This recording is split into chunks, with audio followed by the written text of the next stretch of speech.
Okay, well, hello and welcome to the December 15th, 2022 meeting of the Humboldt County Planning Commission.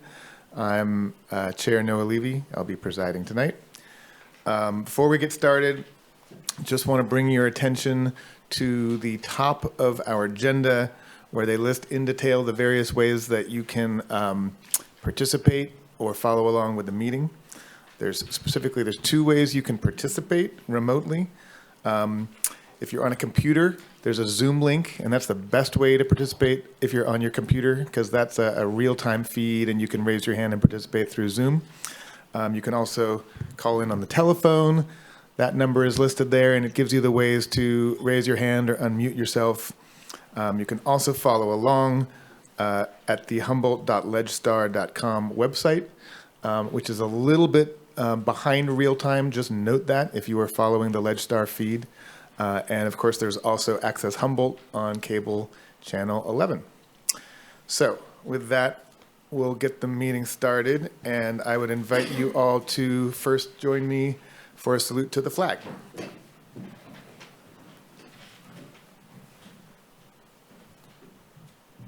I pledge allegiance to the flag of the United States of America and to the republic for which it stands, one nation, under God, indivisible, with liberty and justice for all.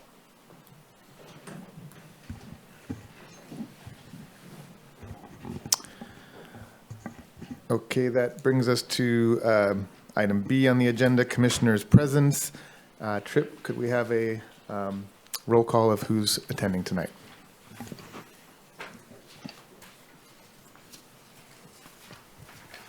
Alan Bongio. Here. Noah Levy. Here. Brian Mitchell. Present. Mike Newman. Present. Melanie McCaver. Peggy O'Neill. Here. And Thomas Mulder. Present. Okay, we have a quorum, 6 out of 7 commissioners in attendance. That brings us to item C, agenda modifications, and I'll just ask the director, do we have any modifications to the agenda tonight?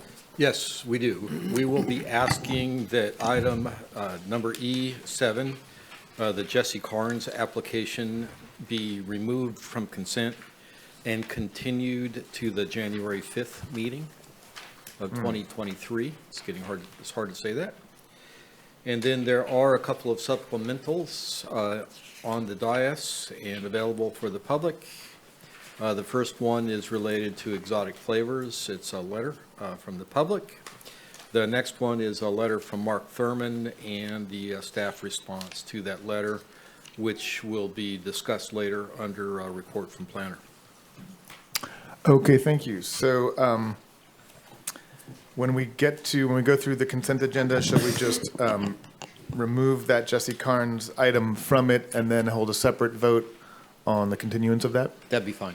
Okay, thanks. All right then. That brings us to item D, which is public comments on items that are not on our agenda tonight. At this time in our meeting, I invite the public, anyone who's attending in the room or virtually, to comment on matters that are not on our agenda tonight. You can have up to 3 minutes. I do see one hand raised. That is public 7454. So I will recognize you and invite you to comment.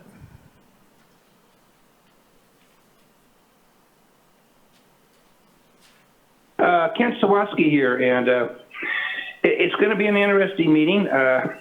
First thing I wish to do is, so I need to get something off my chest, and I have a definition that I seem to be out there, and people may have a problem with this, but it's the definition of racist. It seems in this day and age, anybody who disagrees with somebody on a topic is accused of being a racist. So I guess I should own that.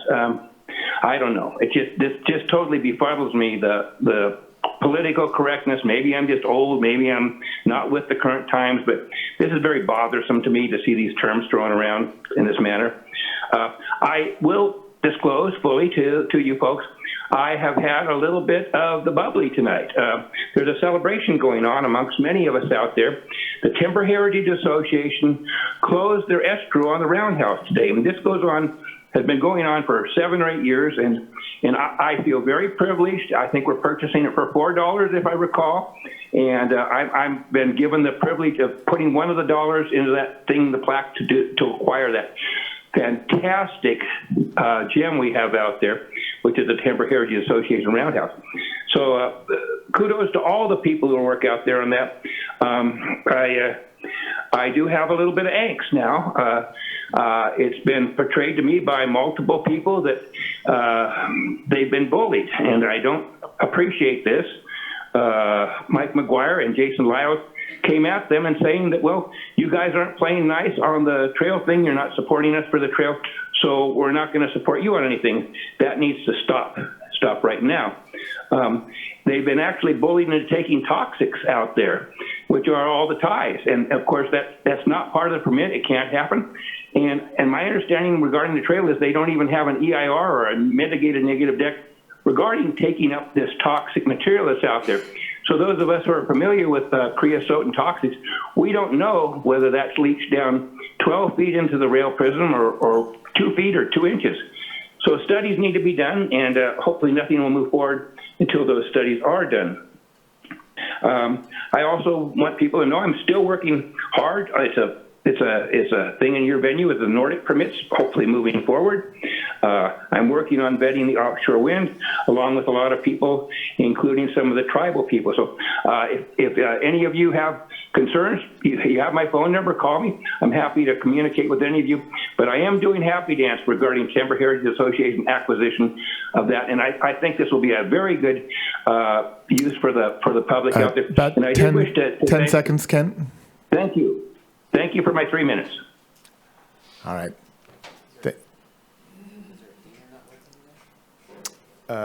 The dinger, my dinger?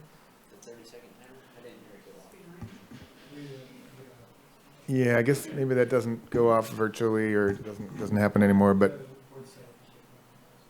I see. Okay. Is there anyone else wishing to comment on matters that are not on our agenda tonight? Okay, seeing none in the room and none on Zoom, I will close public comment and that part of our agenda. And so that brings us to item E, the consent agenda. Let's go through those and see which things may need to come off it, and then we'll approve the rest of them. The first item on consent is number 1, adoption of resolution authorizing remote teleconference meetings of the Humboldt County Planning Commission for the period of December 15th, 2022 through January 14th, 2023, pursuant to the Brown Act. Are there any comments on that item? Seeing none, we will leave that on consent. Item 2 is review and approval of November 17, 2022 action summary. Any comments on that? Any commissioners wishing to discuss that? Nope, leave that one on consent. Item 3 is review and approval of December 1st, 2022 action summary. Any comments or questions about that? Okay, that remains on consent. Item 4 is Geck Mahler Coastal Development Permit. This one is on consent with a recommendation to continue this item to a date uncertain. Is there anyone wishing to comment on this or ask a question about this? All right, we'll leave that on consent for continuance. Item 5 is the Allison Shore special permits in the Neeland area. Is there anyone wishing to comment on or ask questions about this? I'd like a report on that one. Sure. Okay. Yes, let's request a full report, a staff report on that item then. So we will pull that from consent.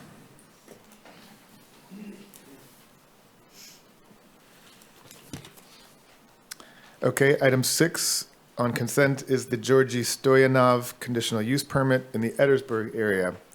Anyone have questions about this or wish to comment on this item? Seeing none, we will leave that on consent.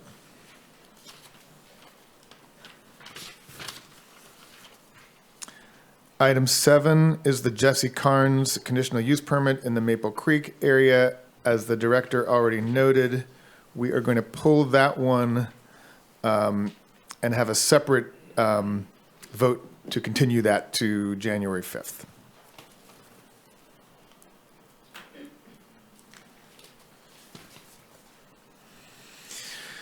Item number 8 is the Canigou Incorporated and Solimar LLC projects, which are jointly being recommended for denial.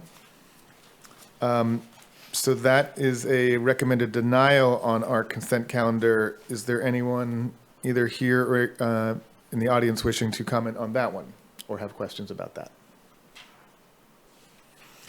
Okay, and we'll leave that one on the consent calendar. And that is all. Okay, so then just to review, the items remaining on consent are number 1, 2, 3, 4, 6, and 8. And I would entertain a motion. Yes, Mr. Commissioner Mitchell. Chairman, I'd like to move approval of items 1 through 4 and 6 and 8 on the consent calendar. Thank you. Can I get a second? I'll second it. All right, we have a motion and a second. All in favor of that motion? Oh, sorry, Chip, can we get a roll call vote on that? Alan Bongio, Yes. Thomas Mulder, Yes. Peggy O'Neill, Yes. Noah Levy, Yes. Mike L. Newman, Yes. and Brian Mitchell. Yes. Okay, the motion is approved unanimously. Let's see then.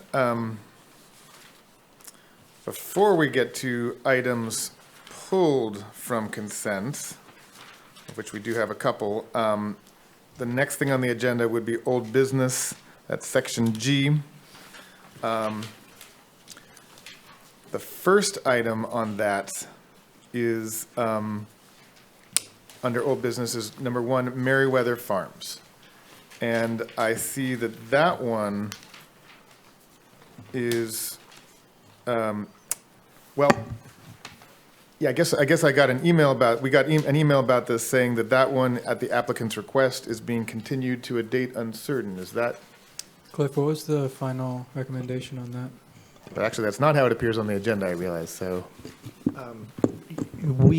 Staff did not agree with the request to continue it. We Oh. support it as proposed. Although that, so we're happy to talk about that and their concerns.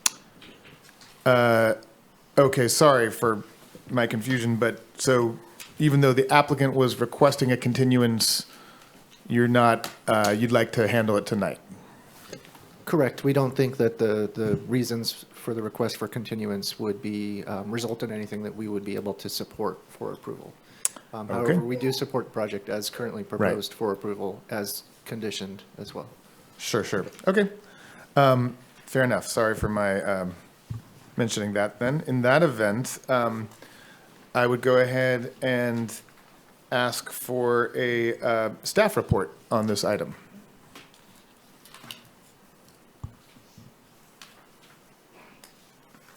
Okay. Can you see my screen okay, commissioners? Yep. Yes. Perfect. Okay. So, good evening, commissioners. My name is Max Oken, and I'm presenting the Merriweather Farms LLC special permit before you tonight. The project is a special permit for 9,950 square feet of existing cannabis cultivation. Ancillary nursery space was proposed for 1,000 square feet. Planning staff is recommending the propagation space be reduced to 995 square feet, or 10% of the existing cultivation area. Drying activities will occur on site within an existing 1,200 square foot building, with processing activities occurring off site at a licensed facility. Up to 3 people are expected on site during peak operations, and power for the project is provided by a 2,500 kilowatt hour solar system with a 15 kilowatt whisper watt diesel generator utilized for backup purposes. Digging into water resources here, irrigation water will be sourced from a rainwater catchment infrastructure utilizing roofs of existing structures on site. Planning staff recommends the inclusion of the nursery greenhouse to extend the site's rainwater capture potential to a total of 164,273 gallons, as detailed in condition of approval A8. The annual water use anticipated with this project totals 150,000 gallons a year, or 13.7 gallons per square foot. The existing and proposed water storage on site totals 162,900 gallons in hard-sided tanks. Moving on, the nearest NSO positive siting is located approximately 0.9 miles from the cultivation area, with the nearest NSO activity center located approximately 1.47 miles away. Standard noise and light attenuation measures are included as recommended conditions of approval. Notably, timber conversion occurred on site between 2005 and 2014 and further expanded between 2016 and 2020. The project is conditioned to require a timber conversion report prepared by an RPF to determine total conversion pre and post CMMLUO baseline. Its recommended condition includes preparation of a restocking plan within 90 days of project approval with a 3-to-1 restocking requirement. These requirements are all outlined in condition of approval A11. And just as a note, no tree removal is proposed or authorized by this permit. So getting into comments for the project, comments were received from BLM as an adjacent property owner with concerns regarding proximity to NSO critical habitat and concerns of resource damage related to cannabis operations on public lands. Staff believes these concerns have been addressed through the analysis provided in the executive summary, findings in the resolution, and recommended conditions of approval for the project.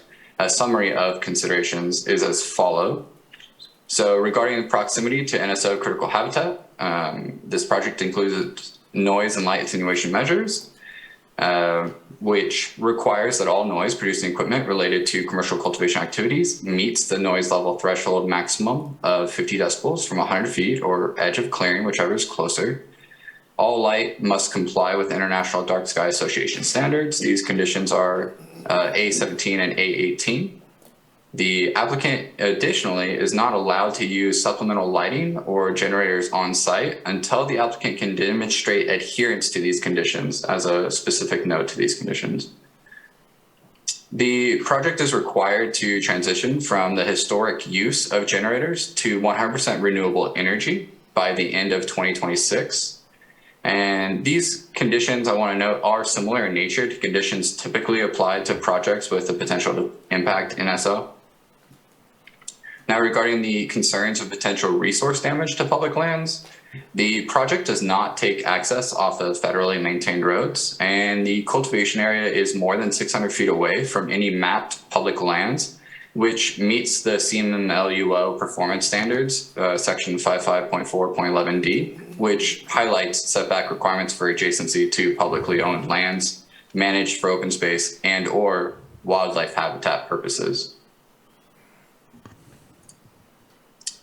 And going into the continuance request that came up earlier, on Monday, December 12th, 2022, planning staff received a request to continue the project from the applicant's agent. They're requesting the continuance to gather additional information regarding the timber removal on the subject parcel, as the applicant states the timber removal occurred for defensible space. Additionally, the applicant would like to include use of an existing point of diversion for the project as a backup water source. Planning staff is recommending the project be approved as currently described and recommended. Timber removal appears to be located near greenhouses, and planning staff has determined that restocking of 3-to-1 of any trees removed after January 1st, 2016, regardless of removal for defensible space. Regarding the point of diversion use of a point of diversion was not noticed or analyzed as the use was not previously indicated in the operations plan. An amended CDFW agreement and water rights would be needed to use the point of diversion. And just as a note, Planning Commission may consider the continuance request. So speaking to access again, access from the site is via a driveway off of Duty Ridge Road to Dutyville Road to Edisburg Honeydew Road. It's a lot there. Duty Ridge Road and Dutyville Road are privately maintained, while Edisburg Honeydew Road are county maintained or is county maintained. And as a note, there is an active road association for the access roads named Dutyville Friends of the Road. As a condition of approval, the applicant is required to join Dutyville Friends of the Road, Road Maintenance Association, and provide evidence of enrollment and pay fair share costs associated with maintaining Dutyville Road. And that's conditions of approval A14. And lastly, I have a slide here showing a site plan of the cultivation area as proposed on the subject parcel. Planning staff recommends the Planning Commission find that the Commission has considered the addendum to the mitigated negative declaration and make all the required findings for the special permit, and based on the evidence in the staff report, approve the Merriweather Farms LLC project subject to the recommended conditions. That concludes my presentation. I'm here if you have any questions. Okay, thank you, Mr. Hilkin. We do have public comment. Before I get to public comment, I just want to see if there's any questions from the commissioners on the staff report. Yes, Commissioner Newman. Thank you, Chair Levy. I have a question concerning the propagation square feet. I just want to make sure that I'm reading the recommendations correctly, as it's not noted in the agreement straight off with the executive summary that reduction to 995 is noted in attachment A8. Is that correct? Correct. So it is noted that way in the executive summary, Commissioner, but the correct reference point would be A7 for the requirement for the propagation space. Okay, and then in A8, they're not allowed to go beyond the 8334 of cannabis growing until they meet other conditions. Is that correct? That's correct. That's, rain catchment. That's correct. Okay, thank you. Okay, Commissioner Mulder. A couple quick things. I have a couple questions for staff, but it did look like I'm just going to ask the chair, are we going to follow our new policy where we offer the applicant the opportunity to speak before public comment? Before we take public comment, yeah, I guess that is what the procedures say, is that they would get to speak first, then we take public comment, and Then they get, yeah. I think it's 10 to 15 minutes. I don't remember. Somewhere in there is presentation. I just want to clarify. Yeah, that no, thank you for that. I haven't ascertained if they're here, but. I saw yeah, someone okay. trying to walk to the podium as well. Got it, sure.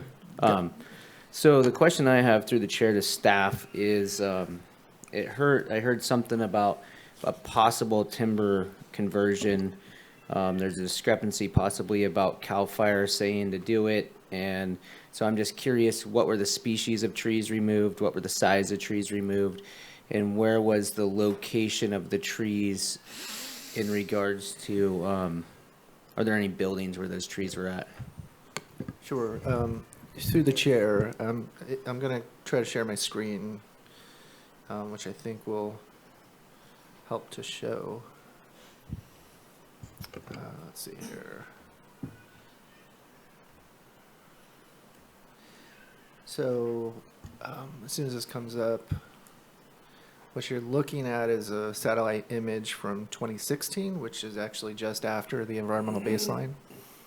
And if I click right here, we get the current image from 2022.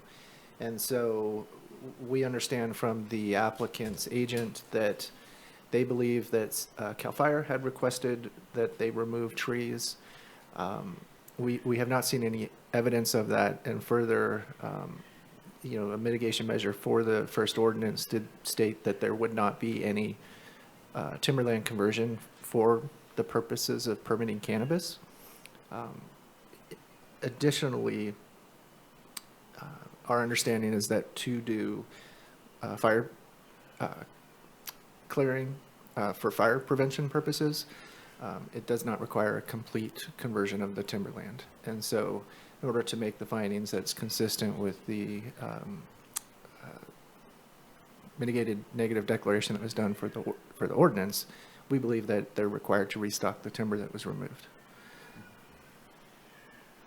And then just to answer your question, Commissioner Mulder, we do not know and Mr. Hilkin can correct me if I'm wrong, but I don't believe that we know the species or number of trees that were removed at this point. That is something that we're asking for in condition of approval number 11.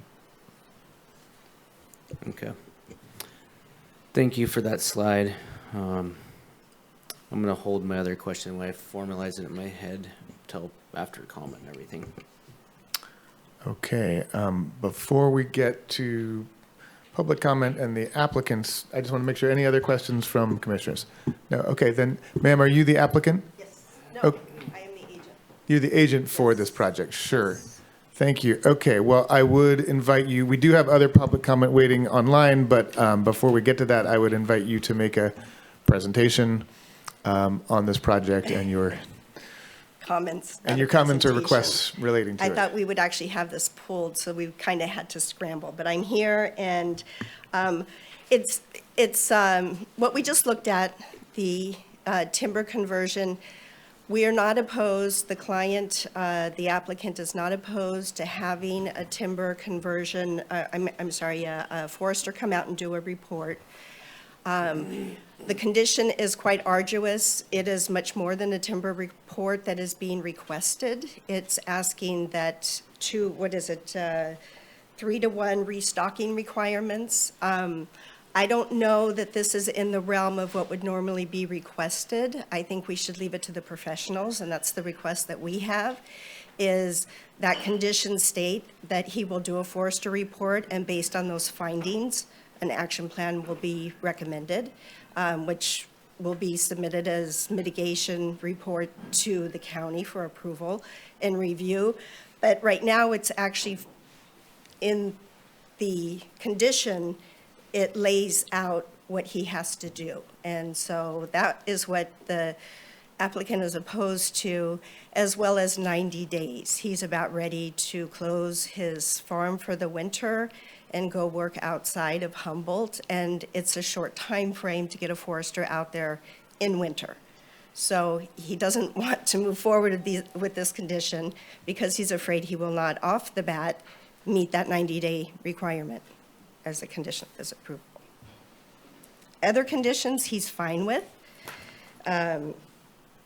Increasing building rain catchment on his greenhouse, he's fine with that. And it was said that the diversion was unknown, and that's the other issue that we have. In this process, as we know, there's been a lot of changes in water sources and what's the best water source and how to utilize it. Who needs to be applied for? Do you need a water right to do that? Do you need an LSA to do that? It's been a process for this particular applicant. For this property, he has a shallow well, and that's defined in the LSA, as well as an on-stream pond, and that's also defined in the LSA. So it was earlier mentioned that they were unaware of this. It's in the LSA, which is submitted as part of the packet as a requirement for the county to review. So when reviewing most recently all of his water, we know we're in a drought. There's concern from this farmer. His question is, could we go back to Fish and Wildlife and ask, can we pull a water right for that shallow well? because it's used currently for domestic, and he just wants to have it as a backup opportunity for irrigation. So those are the two requests. Pull the hard language around the Forester report and consider to let him talk to Fish and Wildlife before this gets approved. Okay, well, thank you so much for taking the time to come here and present this. I know you've asked a couple of questions for consideration or discussion. I'm going to go to other public comment first, and then, but would you like to ask a question right now? Sure. Okay, Commissioner Mulder, go ahead. Through the chair, to your knowledge, was there any type of timber harvest plan that this applicant acquired to harvest those trees near the structures? No, but he actually, on 2 occasions, had people from CAL FIRE. Evidently, every year in this area, they post notices on everyone's gate. 2 years, those years in question, he actually had them come in and said, what can I do here? He had some fallen trees naturally, and he said, what's defensible space? So he feels like he has very much been in contact with those people who he should be with regards to cutting down trees. So again, it's something that we would like to have in the Forester report. He's not opposed to it, but saying, you know, it's the same thing that we've been experiencing all these years. One agency says one thing and another agency says another. You know, who do these guys, who trumps who, and who do these guys listen to? Seems like if I had a CAL FIRE guy on my property and he said, oh yeah, those trees are good, those trees you can actually cut down because they fall in the defensive, it's what the forester has to find out now. That's all, right? One more for you. Sure. Okay. So from what I'm hearing you say is that CAL FIRE was there. Did Yes. he get an inspection report from them when they were there? He did not. It was a casual walkthrough, Okay. you know. He thought he was doing the right thing. He thought he was in his right to defend his structures. Thank you. Did any other commissioners have a question for, I'm sorry, Suzanne. Suzanne, with for Macro Suzanne, while we Advisors. have her up here, although we will bring her back up for further discussion if we need to later. Not at the moment. Okay. Thank you. Then thank you. Then I will go to public comments. And is there anyone else in the room wishing to comment on this item? Nope. Okay. We do have one hand raised on Zoom or on the phone. That is public 7454. So Kent, you are now recognized for your 3 minutes. Thank you. So, point of order, is this G1? Are we talking about the Merriweather Farms? Yes, that's correct. We had. Thank you for clarifying that. I don't know where this is coming from. It looks like everything they really want to have, and it just kind of befuddles me that they want to pull this to have more look at this thing. I mean, just to the person who's putting this forward, I highly recommend you withdraw your desire to have this, because most likely this will be approved. I'm not looking toward anything negative on your process here, as far as a person who does have many negative things to say. Appreciate power is provided by solar, the generator backup. Looks like your annual water usage is very close to storage you have here. I just would caution you to just move forward with this, because I think you're looking to cost your client a whole bunch of more money and time and effort with something that could actually be approved this evening. But that just kind of befuddles me, and I could make some negative comments regarding the logic behind the desire to go down that pathway. But I think I would be really happy if I were you to have this go ahead and be approved as it is tonight. That's just my input as far as that goes, and I strongly support staff just moving ahead and approving this. I think it's in the farmer's best interest, but that's just my opinion. Thank you for my opportunity to speak.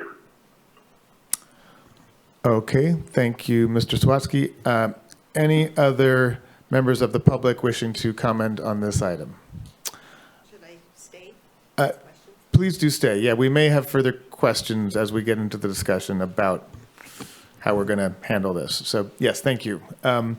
Okay, with that said, I will close public comment. I will, however, reserve the right to call the applicant's agent back up if we have questions about how to handle this. Thank you. I have a question for staff. So if the applicant wanted to get a forestry report, that's something they could do and submit that, and it was something that was agreeable, could we leave that up to staff to make that determination? Before he answers that, one of the things I'd like to do is respond to the comment about CAL FIRE. Sure, yes. Director, please, if you had responses to... Because there is an incredible tension in approving cannabis cultivation in forest land, in timberland. And one of the things the CMM-LUO did was it adopted a mitigation measure saying there will be no additional conversion of timberland. Okay, so the county made a commitment not to allow bigger holes in the forest. And that would include expanding the area for safe space, because that is conversion when you cut down all the trees and you prevent them from growing back. And so there is an inherent conflict there.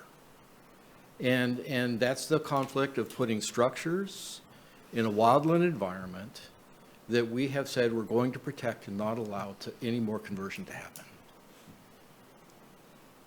So I think that is the tension that staff is trying to present to you tonight, is that we feel obligated to say that, yes, CAL FIRE wants defensible space around structures. And normally, in an environmental analysis, particularly in today's environment, when we do an environmental analysis, we have to also include an analysis of the safe space, because that is now an environmental effect of allowing development at that location.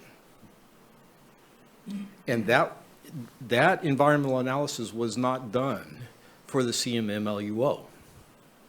And so to say, yeah, let CAL FIRE choose is to violate the county's environmental work. So that doesn't answer my question, though, I don't Well, think. I mean, thought it was important that you answers- understand that first before Yeah. you started asking questions. Okay. Because to go and start to say, well, can we let CAL FIRE and staff work this out? From staff's perspective, our recommendation is working it out. So my question was, they could always ask for a forester to do a report on their property if they wanted to. That's up to them. And if it was not consistent with the requirement, would that be something that you would look at? The only thing that's going to be consistent with the requirement is restocking. Okay. But restocking with what? And, Yeah, that can be worked out with the forester. okay. Yeah, through the chair, just want to add also, I think to further address your question, what I heard from the applicant's agent is that they have some issue with some of the language in that condition. For instance, it does say that they would submit that report within 90 days. Right. And so I think there's some flexibility there if the commission wants to make some changes to that condition. Our concern, I think, Director Ford explained really well, is just that we have the area that was converted, restocked at an equivalent amount. So what I was getting at is if they wanted to do that report and they wanted to submit it to you, that it would be left up to the staff to determine whether or not there were points in that report that could be incorporated into their permit, and not have it come back to us necessarily, but you could make that determination. And I don't know what that report's going to say. It may be irrelevant to the issue that you have, because sometimes you can shop, foresters or any professional. So my point was, if they want to do a report, they can do a report, and they could submit that report, but it may not be something that's acceptable, or it may. But that would be at your discretion. Well, I think it is helpful to get clarity about what what possibly could or couldn't be adjusted in that condition in light of either the applicant's request for personal timing reasons or the forester's recommendations that may be received. So that's where I think we're seeking some clarity. But yes, Commissioner Newman.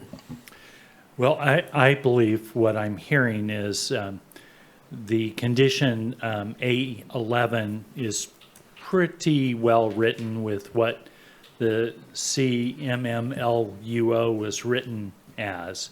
Where we have the leeway that I heard from staff was in the time frame that the applicant's agent is asking for. Instead of the 90 days, maybe we could extend it some time in there, and maybe we could find out what kind of a time frame from staff would be available to choose from as a, instead of it being a 90-day time frame, what could that be? A suggestion. Sure. I think that the reason behind the 90 days was primarily to try to get ahead of the next cultivation season. And so that may be what you might focus on. We could just change that to say prior to the start of cultivation in the 2023 season. And then just to, I don't want to skip over the concern that the agent brought up relative to some of the language in that condition, which is, again, our concern is just that the area that was converted be restocked so that there's no net loss of timberland. And there is some pretty specific language in there relative to restocking at a 3-to-1 ratio that what I heard the agent say, might be better left to the recommendations of the forester. That's not something that's specifically coming out of the ordinance. That was just our attempt to try to implement this to ensure that we get a successful, restocking plan. So if the forester came back and said a 2-to-1 or 6-to-1 or whatever, that would be something you would look at? Because it's not hard and fast in there. Correct, although I think that the language in that condition would probably need to be modified then. And if the commission has any interest, I could pull that condition up on the screen so that it's there in front of you. Well, I thought I heard that the issue was this timing, I'm going away, can't do it now, can't, And wasn't that the issue? But also that the language itself was a little onerous, she said, I think in terms of the restocking requirements. Yes, Commissioner Mulder. I hear staff saying that they would like to have this report before the beginning of the cultivation cycle. But if the conditions in there, even if it happened within a year and then they had another year to implement that plan, what would be, I'm just trying to look from an environmental aspect, like I'm trying to see the negatives versus the positives and just trying to weigh that out if there's leeway there. Actually, I think that would be fine, and this is for pre-existing cultivation. So under a provisional permit, the CMMLUO actually allows 1 year to prepare the necessary reports to comply with the conditions, and then another year to implement that, which is really what you're speaking to, so that'd be perfect. Okay, thank you. And that, just to be clear, you're saying without even modifying the, I actually don't, which condition is it? It's A11. A11. I would just, I would like to modify it to that 1 year to get the report and then an additional year or within 2 years, however you want to word it. They would fulfill that, but then also change that language where the 3-to-1, it's at the RPF's discretion to mitigate that, or whatever language covers our mitigation measures there. Commissioner Newman. As staff asked if we would want to bring that up to possibly do some modification language, I would be, would like to see that. I agree. Thanks. That would be helpful. And then, while Cliff's doing that, I just wanted to ask Tripp, can you bring it up? okay. Oh, while Trip is doing that. This PC doesn't have a license for Microsoft Word. Wouldn't you know it? Sorry, really say that? Yeah, but okay. You should be able to share screen. I know, but it won't let me, Bring up the document to let me edit the document. edit the document. Well, you don't have to edit the document. Let Cliff do that. Okay. Just bring it up on the share screen. The presentation PC. Is that it? Yeah, that is that's it.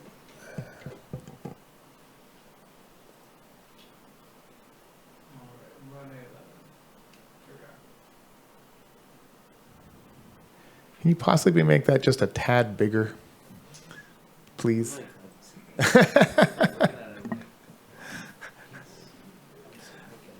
Yeah.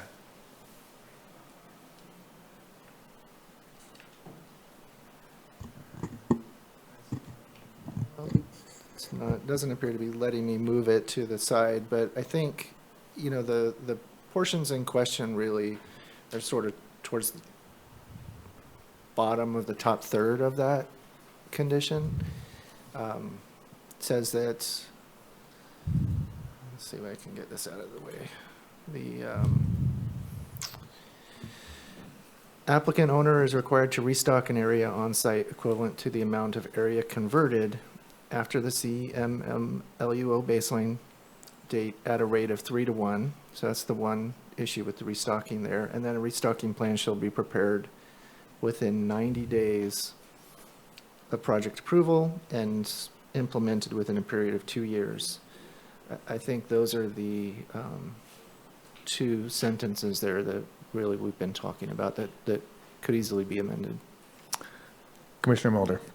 I think I have an idea here.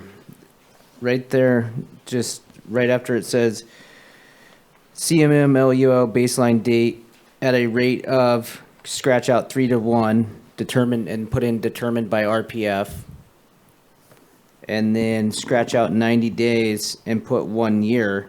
And then the rest of that language would be able to run, I think. Is that?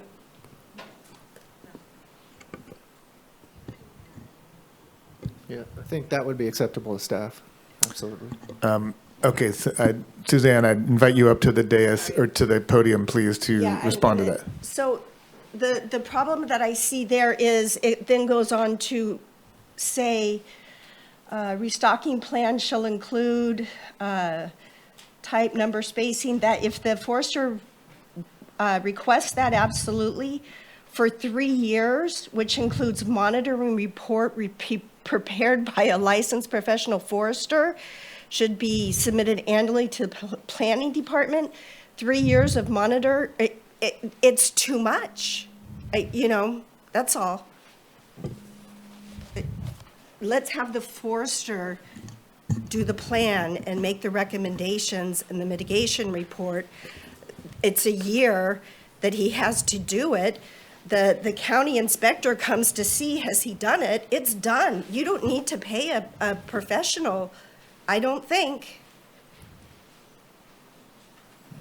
For 3 years, that is. I mean, get the Okay. forester to make the report. Sorry, Sure, I no. always get so. No, we understand. Thank you. And your comments are appropriate. Yes, Director. Thank you, Chair. I would just like to point out that where there is a restocking plan, particularly something that's related to a CEQA mitigation measure, it is the county's obligation to ensure that it's monitored and reported on. And so this kind of monitoring reporting is completely common when there is some kind of restoration plan and or a restocking plan. So that, I mean, I understand the concern with having a professional go out there for 3 consecutive years and report on it.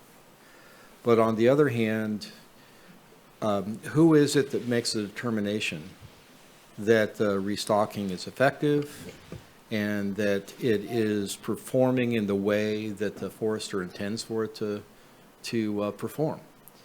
If you want to put county staff in charge of that, we're not foresters, we're not biologists, we're not really qualified to be making that call. And so that's the rationale behind that. Okay, Commissioner Mulder. Well, I was gonna ask the director if you had any, you guys hired any RPFs that I was unaware of, but you already answered that. I hear the concerns from the applicant. I hear the concerns from the applicant's agent, actually. I hear staff's concern. I hear the language about we have to reinstill the CEQA document and the mitigation measures and verify that. I don't really see any way to come off of where we're at. Unless we could do, I mean, at the most, a report in 3 years, but I mean, at that case, what happens then if it doesn't, if there's a report done in 3 years, what happens then? So the rationale behind the annual reporting is that it gives a project proponent to make changes along the way to meet the success criteria at the end of 3 years. If you wait until the 3 years and you haven't met the success criteria, then you're starting all over. Mm-hmm.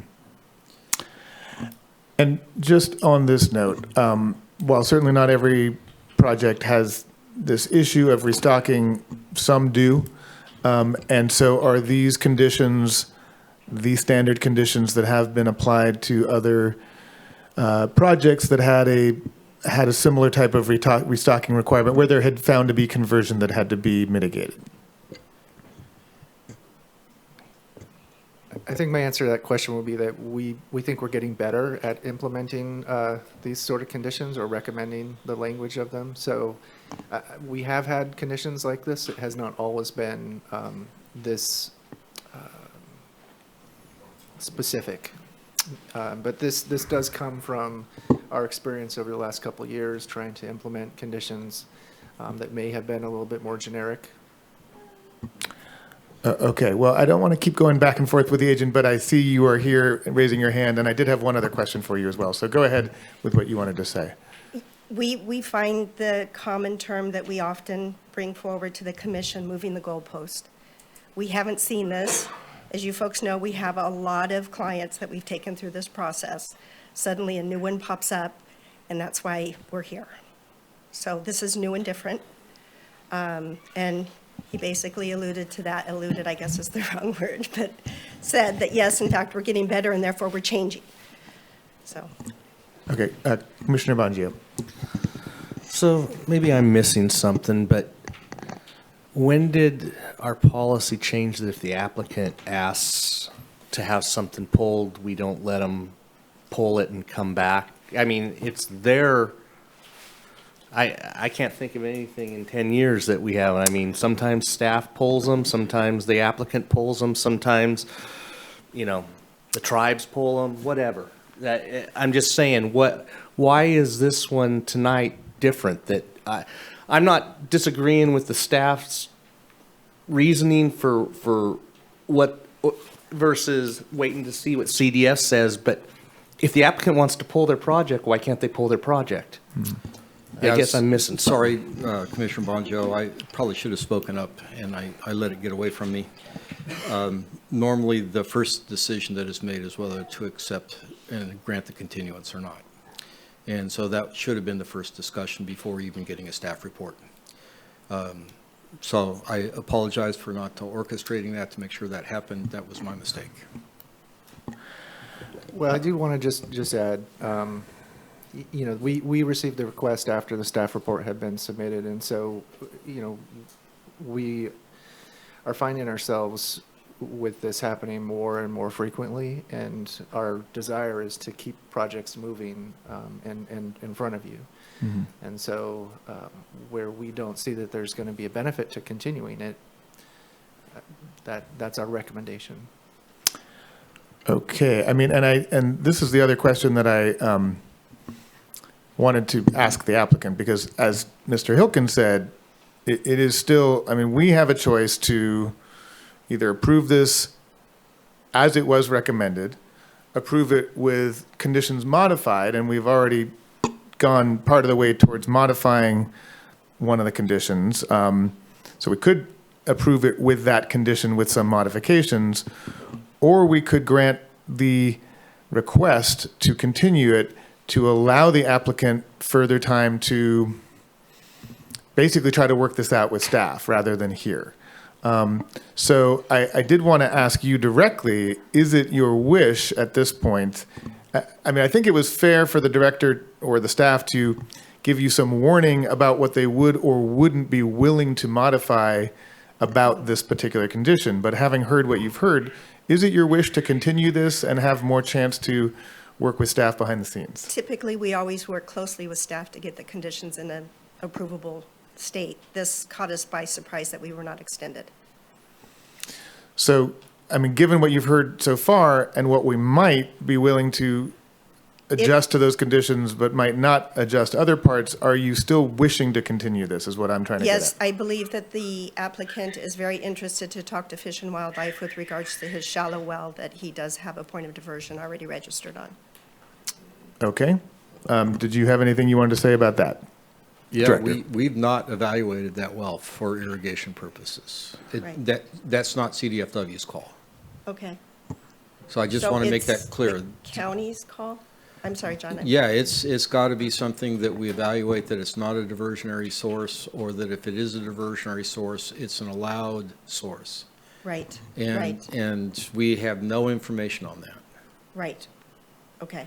Well, it is in the LSA. It is listed and described. But for domestic purposes. Yes, for That's not an domestic irrigation purpose. Actually, in the LSA, I apologize, in the LSA, it is approved for both. The client just did not register with Division of Water Rights and therefore has not used it because he has not been reporting on that. And that's why he, claims rain catchment. And I realize this is kind of a, Yeah. Yeah. I think one of the, if, in fairness, this is new information to us. You are correct insofar as in the application, he did state he was doing rain catchment solely. He's just very concerned right now, given the current conditions, that he would like to at least explore. Is it possible, can he still get a approval from Division of Water Rights? Okay. So I think we do need to come to some sort of a decision on how to handle this tonight. If I could make a recommendation, it would be to work with staff.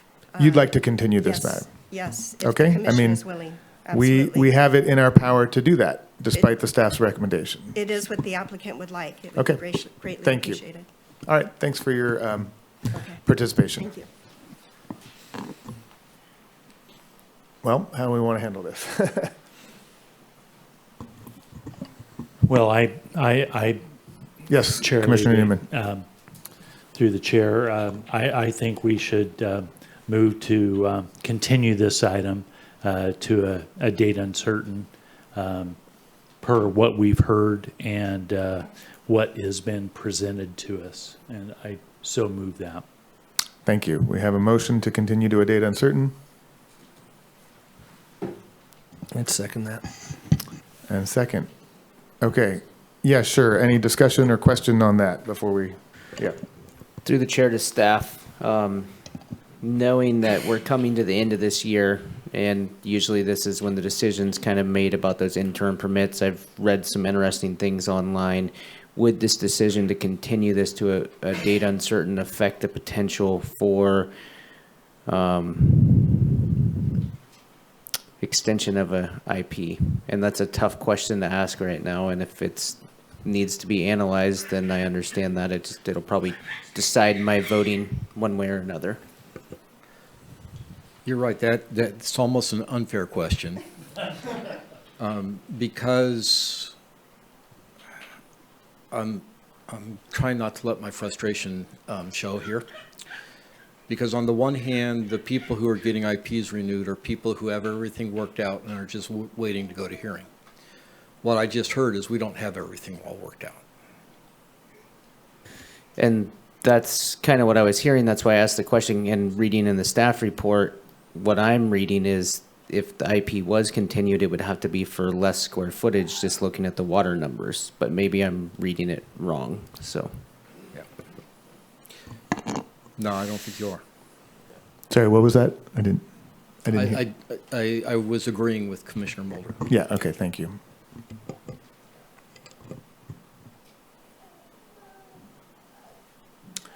Any further discussion on this motion to continue?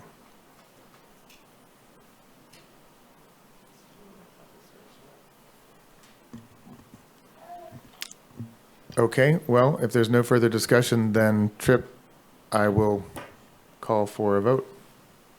Thomas Mulder. I'm gonna go no. Alan Bongio. Yes. Peggy O'Neill. No. Noah Levy. Yes. Brian Mitchell. Yes. And Mike Newman. Yes. Okay, the motion passes 4-2 to continue this item to a date uncertain per the applicant's request. All right.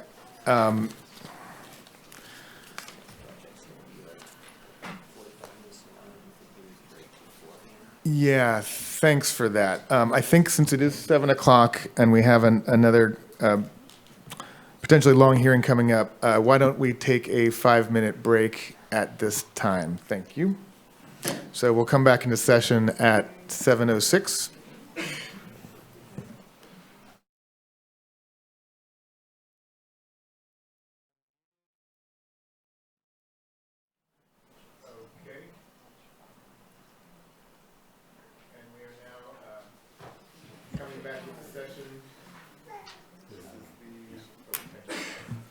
All right, coming back into session now. Thank you.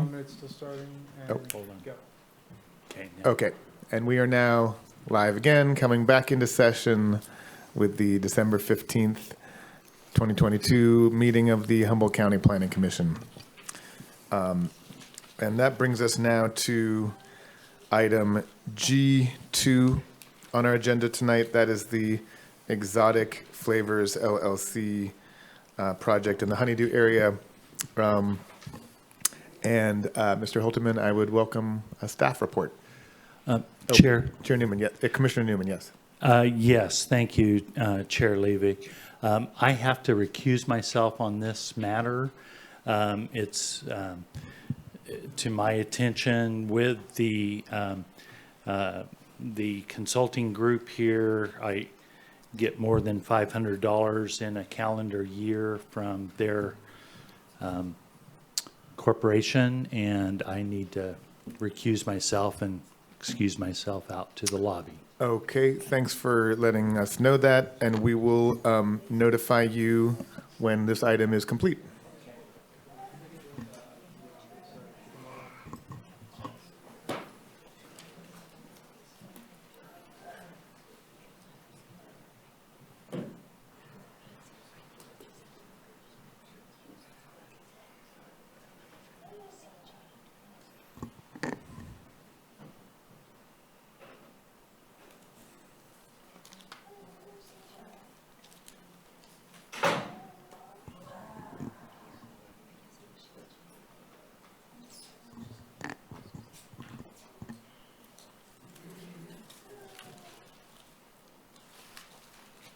Oh, yes, thank you. You can go ahead and with your staff report, please, sir. Good evening. My name is Michael Holterman, and I'll be presenting for Exotic Flavors. That's APN 107272007 and record number 17861. This is in the Honeydew area, so first we're going to start off with just kind of the general location of the project. The parcel is highlighted in blue. It takes access from Applewood Road. And this is kind of zoomed out a little bit so you can see the Honeydew area and some of the concentration of cannabis that's been permitted in the area already. That's something that's kind of important to note and pertinent to some of the public comments that we received for this project, and we'll be covering those later in the presentation. So next, kind of a brief overview of the project. Permitted cultivation that's already in existence on the property is 43,300 square feet of outdoor cannabis. Excuse me, that's not all outdoor. This may be a previous version or previous draft of my presentation. I do apologize for that. But there is 33,000 square feet approximately of RRR cannabis and 10,000 square feet previously approved under a ZCC. The new cultivation is all outdoor cannabis, and that's 33,560 square feet.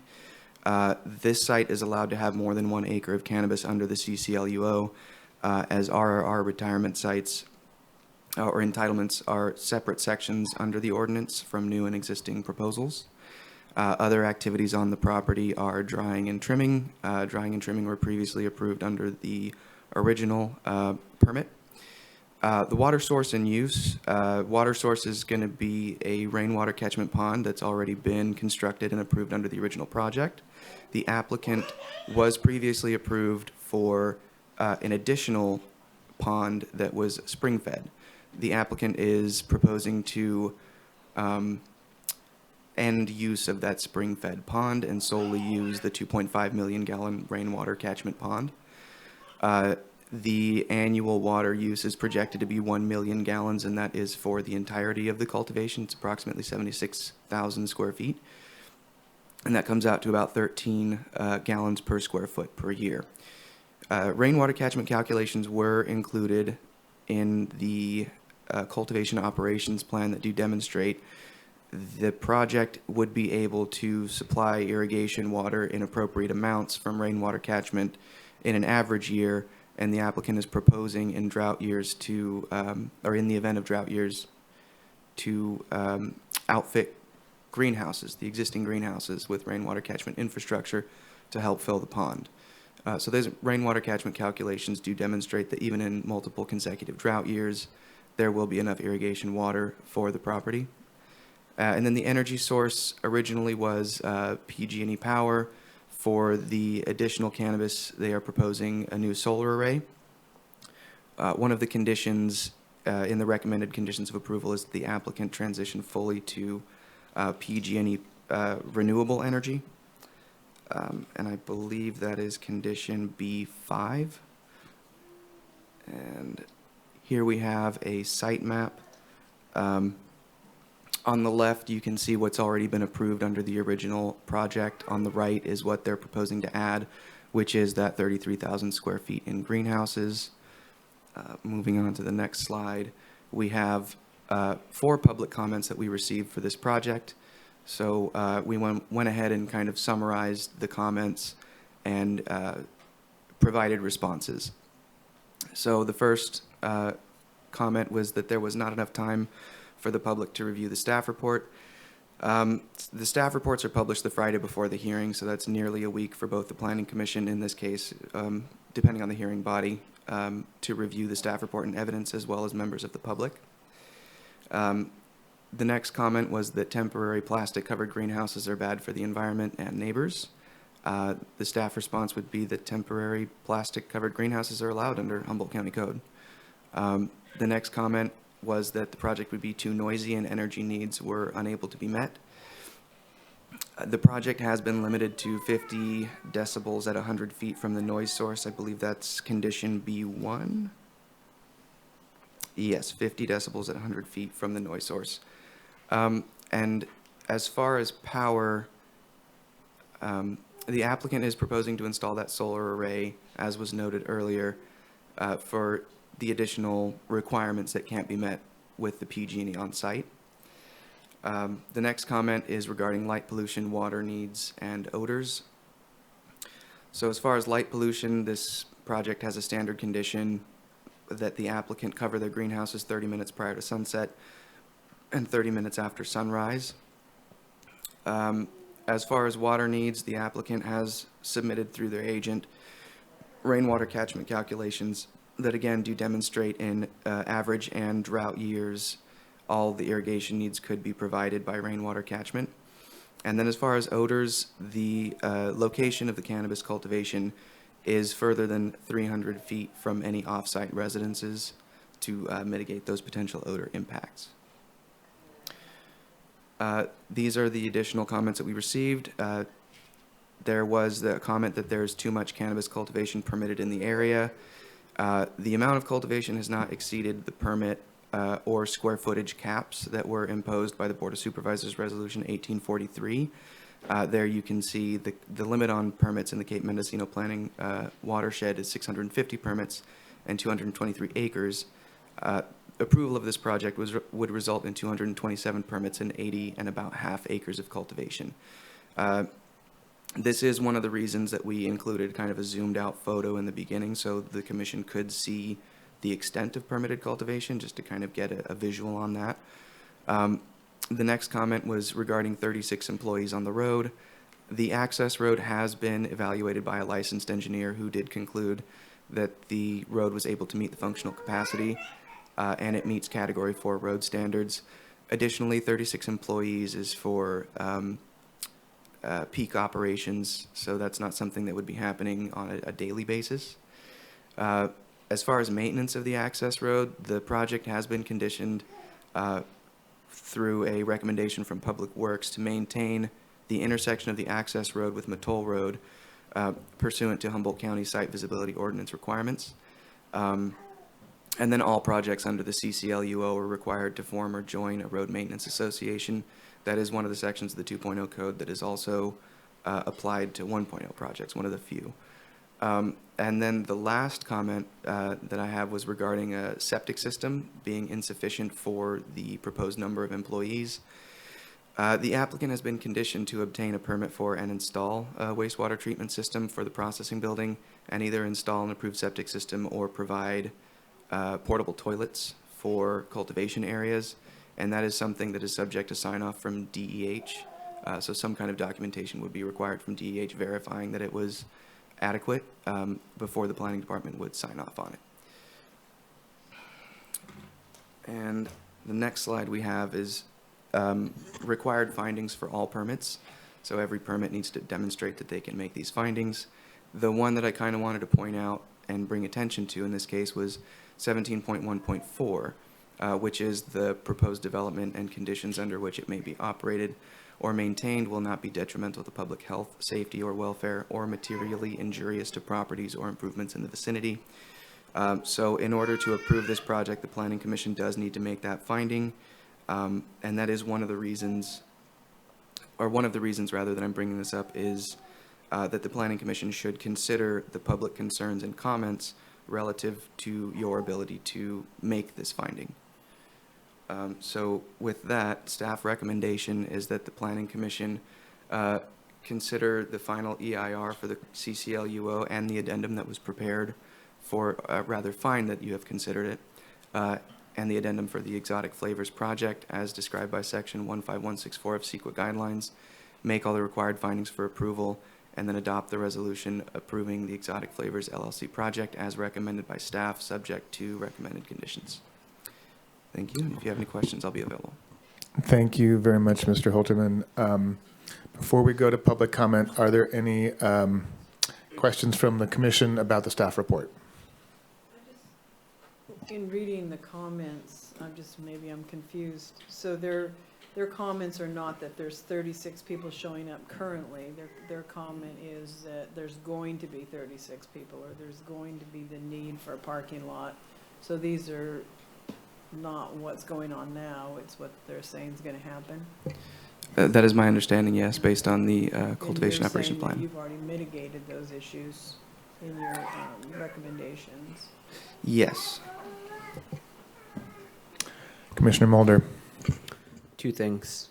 Clarifying, we're going to follow our protocol and offer the opportunity to the applicant if they're online or first, okay? And then second thing, I just want to clarify through the chair to staff, the way I read this project is currently there's 26 employees already showing up to this project. What we're looking at approving is an addition of 10 more employees. Is that correct or incorrect? That is correct, yes. Thank you. I do have a couple of quick questions if nobody else has any. One is, I see in the staff report it says property is accessed by Applewood Road. Is that another name for Old Henley Ranch Road? Are those two different roads? Because there's letters from the public specifying the impacts to Old Henley Ranch Road. So what I'm aware of is based on Humboldt County GIS. Mattole Road does intersect with Old Hindley Ranch Road, which then splits, and as far as I'm aware, Applewood Road is on the north end of the parcel, and then Old Hindley Ranch Road continues under the parcel, at the southern end of the parcel. But access is taken from the north end of the parcel, so it goes Mattole Road, Old Hindley Ranch Road, then Applewood Road, then the driveway to the property. Okay, just so I'm clear, is the access going from Mattole Road to Hindley Ranch Road and then through Hindley Ranch Road to Applewood Road? Yes. That's okay. correct, yes.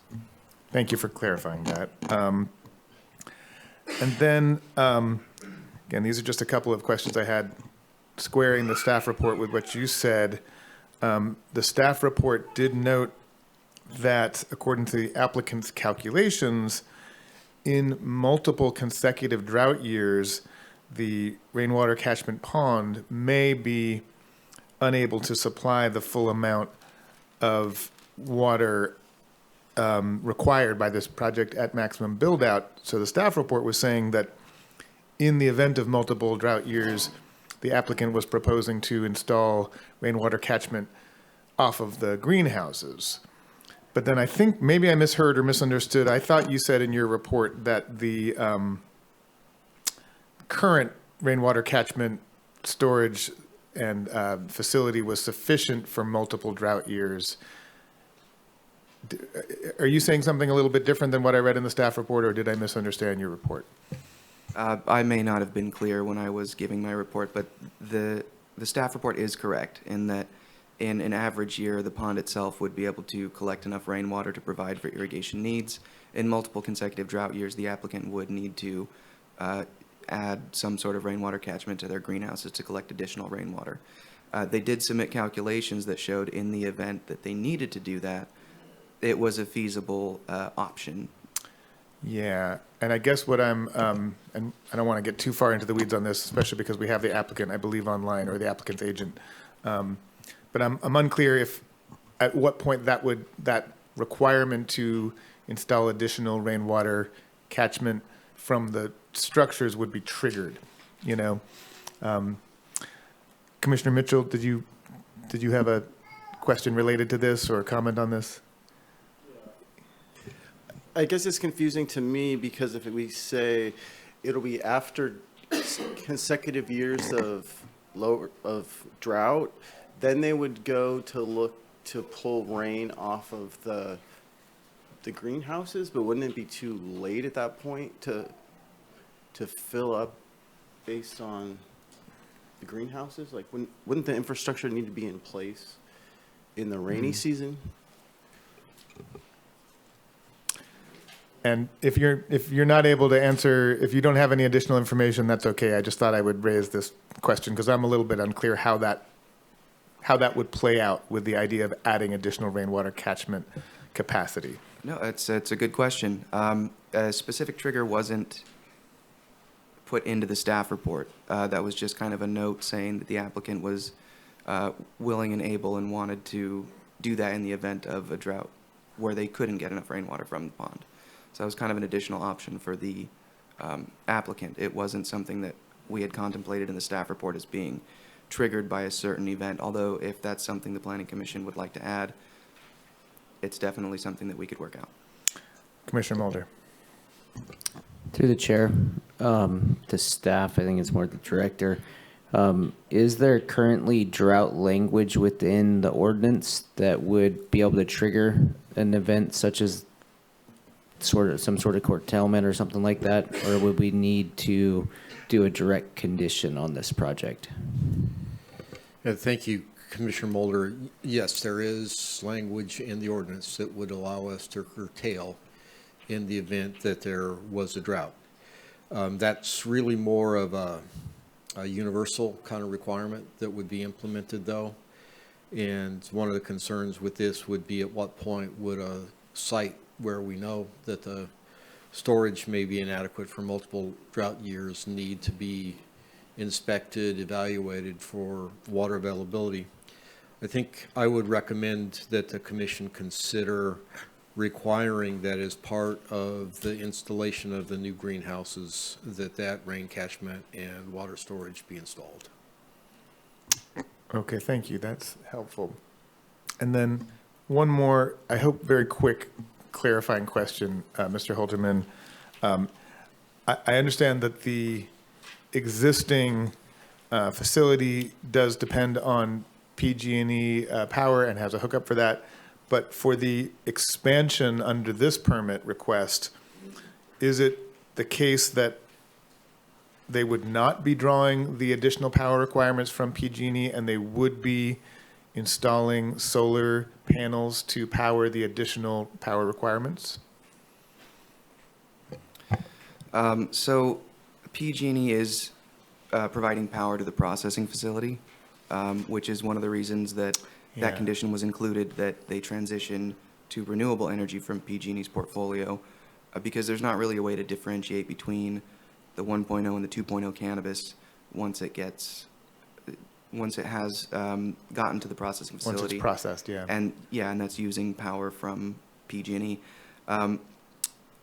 The addition of the 33,000 square feet of cannabis is all outdoor. Mm-hmm. So I believe I spoke to the agent, and the idea was that there wasn't going to be a huge increase in power needs.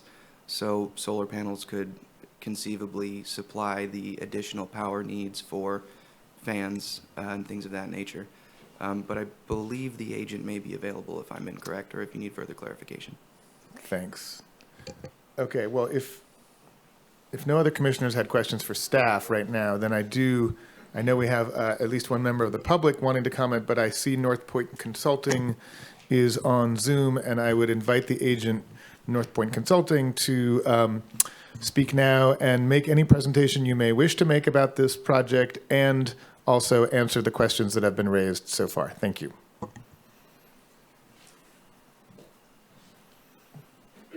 Good evening, Commission. Can you guys hear me clearly? We can. Thank you. Excellent. We're very glad to have this project before you this evening.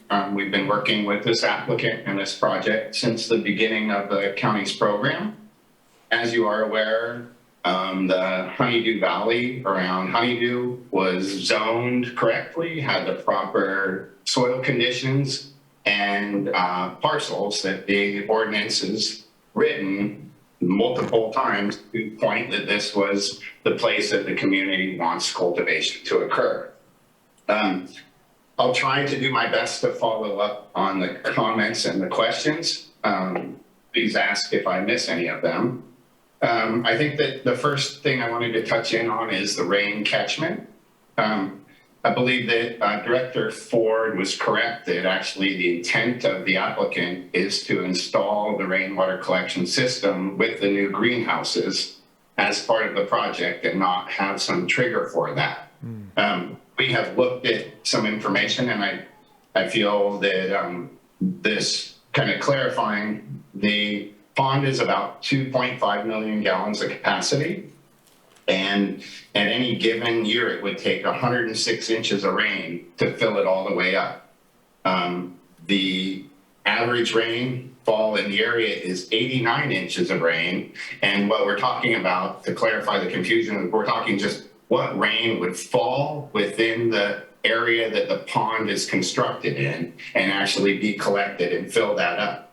And so when we go through, just thinking through that, so some numbers to look at, but we studied it that the pond was built in 2019, and the pond, we had 47 inches of rain in 2020, 85 inches of rain in 2021, and I think about 35 inches of rain in 2022, if we looked up the right information. And the idea is that the rain that would fall in that pond over those 3 years would have been about 3.9 million gallons of water. The current operation operates about 500,000 gallons a year. So over the 3 years, 1.5 million gallons of water was used, leaving that pond nearly full at this time at about 2 million gallons of storage. Each inch of rain, or each inch of water in the top of that pond is about 25,000 gallons. And so through the past year, such as October and December of 2021, we saw that the pond, they had not used all the water in the pond. And so the rain that came in 2022 filled it up all the way. And so what we're saying in this case is that the pond holds more water than is used on site. And therefore, each year there's remaining water on site, and it's been filling up from the rain collection alone. The concern is that if we had multiple drought years, and the way that the calculations were presented to staff was that if there were multiple drought years and we started a year with an empty pond, the rain collection system coming off of the greenhouses and falling in the pond, even in the lowest known rainfall in the last 20 years out on that site, we would collect enough rain to support the operation, because in drought years, there will not be enough rain that just falls in the pond by itself. There is a history here that we aren't going to use it all up. And so a lot of years there still is extra water in the reservoir. However, the plan is, let's have the rain collection from the greenhouses. Let's make sure that we're robust for multiple drought years, and the site will have plenty of water without doing anything but collecting rain that falls in the pond or on the greenhouses. While I've stated that, is there any questions on that, or did I help clear up the confusion on the rain collection for irrigation? I think you've cleared it up, and thanks for saying at the outset that it is the applicant's intent to install the capacity to catch rain from the greenhouses when they're constructed, and that the two together, the greenhouse catchment and the pond, would be what is meant when you say it's sufficient even in multiple years of drought. So I think we're clear on that.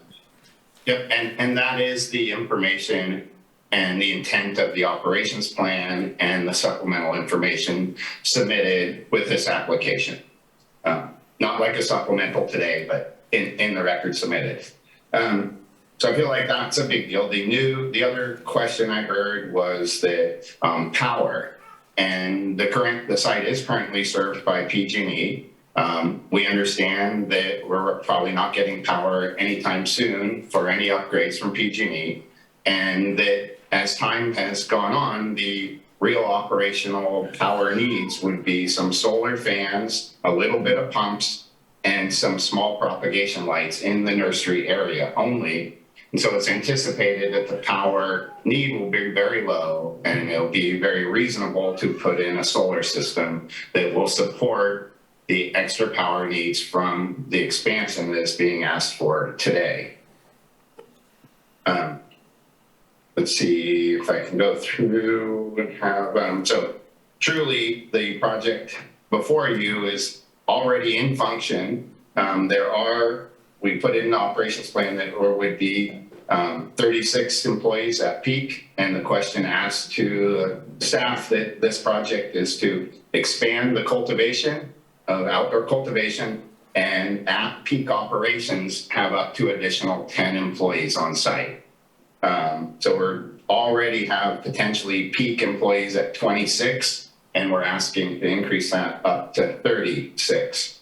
The operations of the industry are such that this site runs on light deprivation for the majority of everything going on there. There is the nurseries that use some light, but the operation is truly outdoor and light deprivation. There's very small amount of power used in the actual cultivation on this site.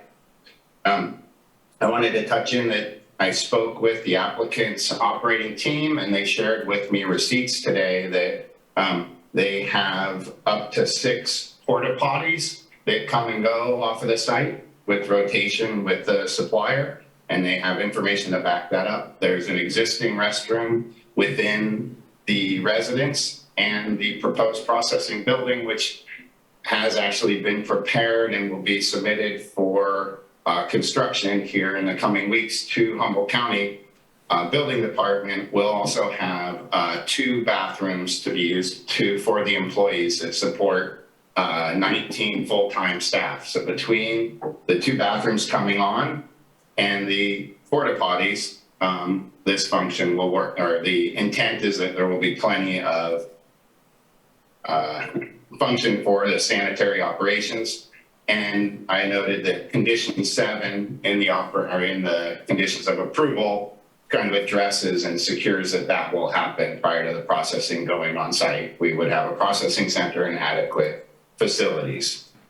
When it comes to the roadway, there has been many meetings and discussion in order to get the road association to contribute to the operations and improvement. The owner, Cody King, has grown up in the area. He's worked with the neighbors, and he himself has chosen to deal with the road maintenance alone. He went ahead and paved the entrance to the road on Mattole, at the intersection of Mattole and Hindley Ranch Road. It's paved, there's an encroachment permit, all the site distance has been met, and that the roadway is maintained by Cody through the headers out on the site. And they come out and spread good rock and chip and, kind of a rock seal on the road, keeping the road surface maintained and no runoff. And Cody is committed to continuing to do that and work on behalf of the Road Maintenance Association. And it's just all fallen on him, but he has picked up that puzzle and moving forward.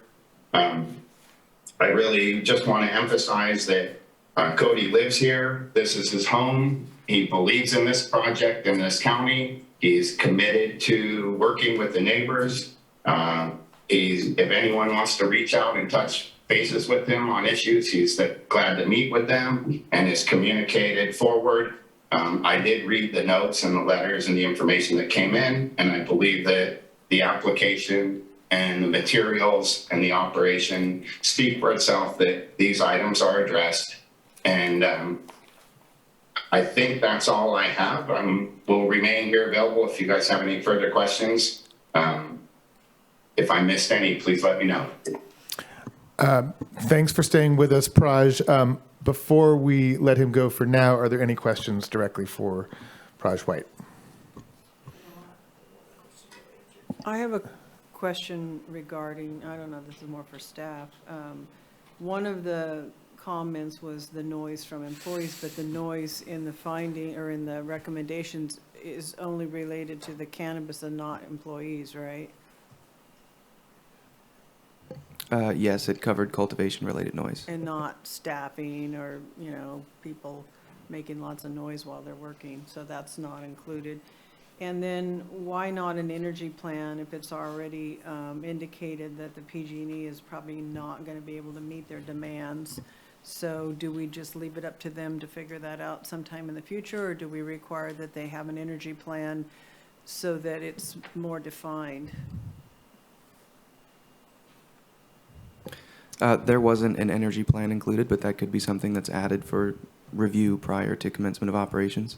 Because you have comments from, it makes it sound like to me reading these comments, and I don't know the people that have made them, that they're not already complying in some regard to requirements. And so can we trust that they would comply in the future if they expanded their operations? And that may or may not be true. I don't know. I don't have any information to say one way or the other. But, they're saying they don't maintain their fence, they make lots of noise, all of these allegations, they're not maintaining the road, and yet that doesn't seem to jive with some of the comments that we just heard.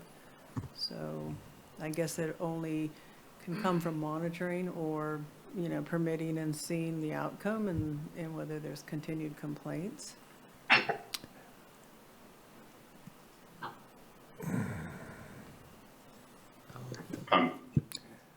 Is that a question for staff or for? It was for staff. I think it was for staff, and yeah, but we'll let you know if we want you to chime back in. Thank you so much.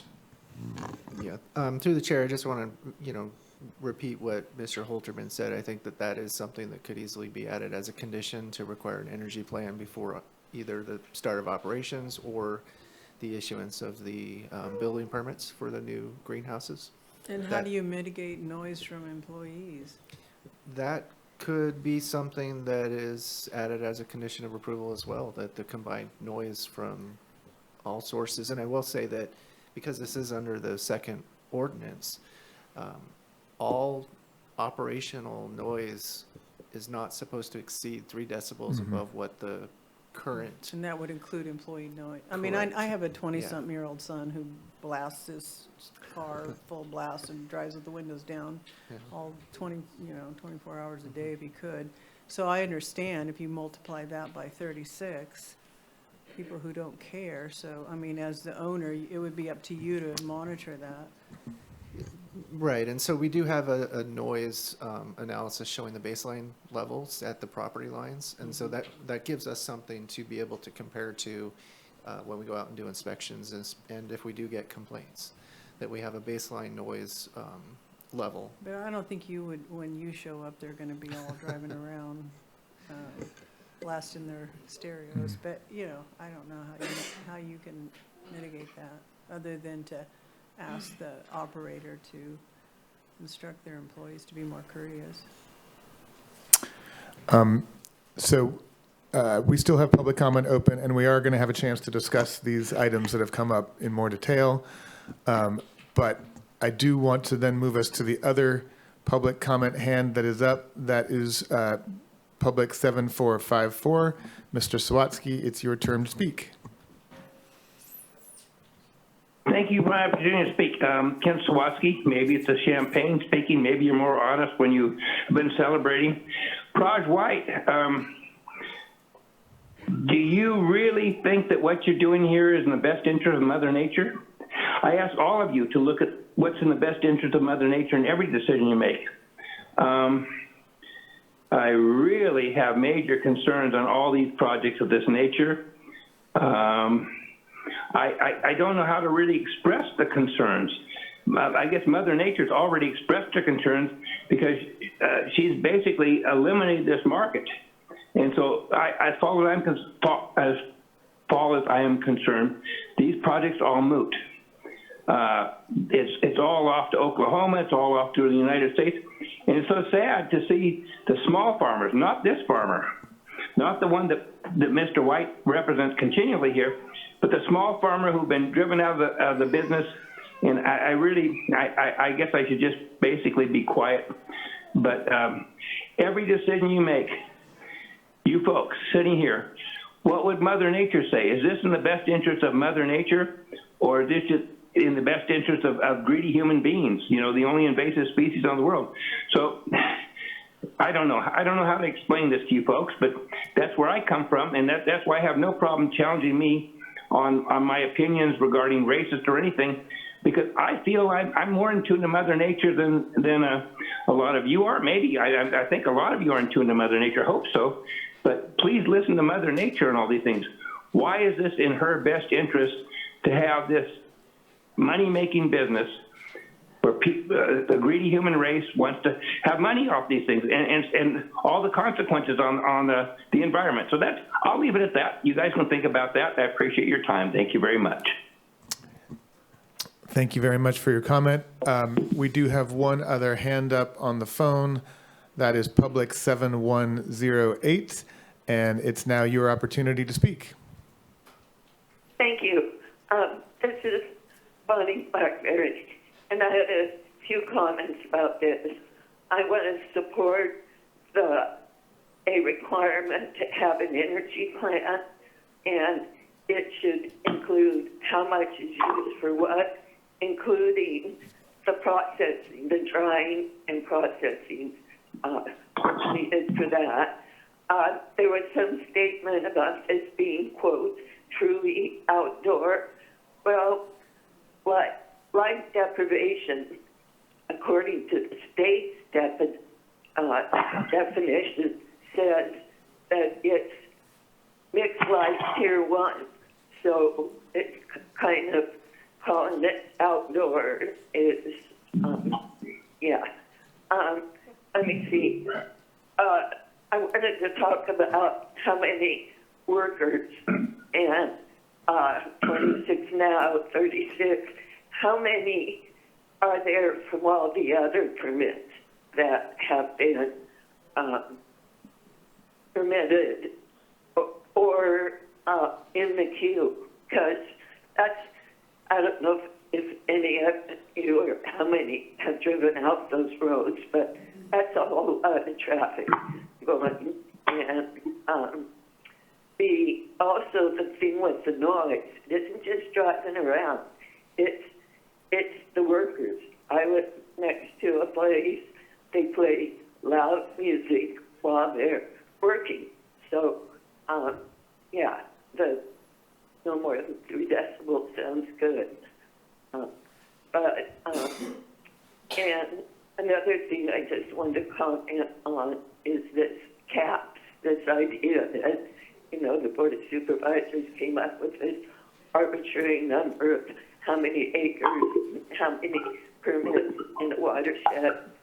Those calculations, they didn't take in anything about the water, the access, and how many of them are going to be piled up in one area, and what's the cumulative impact. So all these workers, what's the carbon footprint from and how far away are they coming from? So this just seems like awful large for out there, and that's all I have for now. Thank you. Thank you very much, Ms. Blackberry. Did you want to respond, or because I wanted to? Okay, yes, Commissioner Mulder. So I appreciate the public comment that happened, but I do want to note that of November of 2022, that the state of California did change, and I'm going to read right from page 5 of the new language. Outdoor cultivation, in quotes, means the cultivation of mature cannabis without the use of artificial lighting in the canopy area at any point in time. So the state of California did follow suit with Humboldt County as far as I could read more and more, but just wanted to flag that in November they did change that officially. Thanks. That's actually really informative. Following suit with our own guidelines, though. So, is there anyone else in the room or who hasn't spoken yet on the phone who would like to comment? Okay, I do see another hand raised, and then I will come back to the agent with a chance to respond to the other public comments that have been made before we close public comment. But there's one more hand up, and that is Public 7224. It's your turn to speak, please.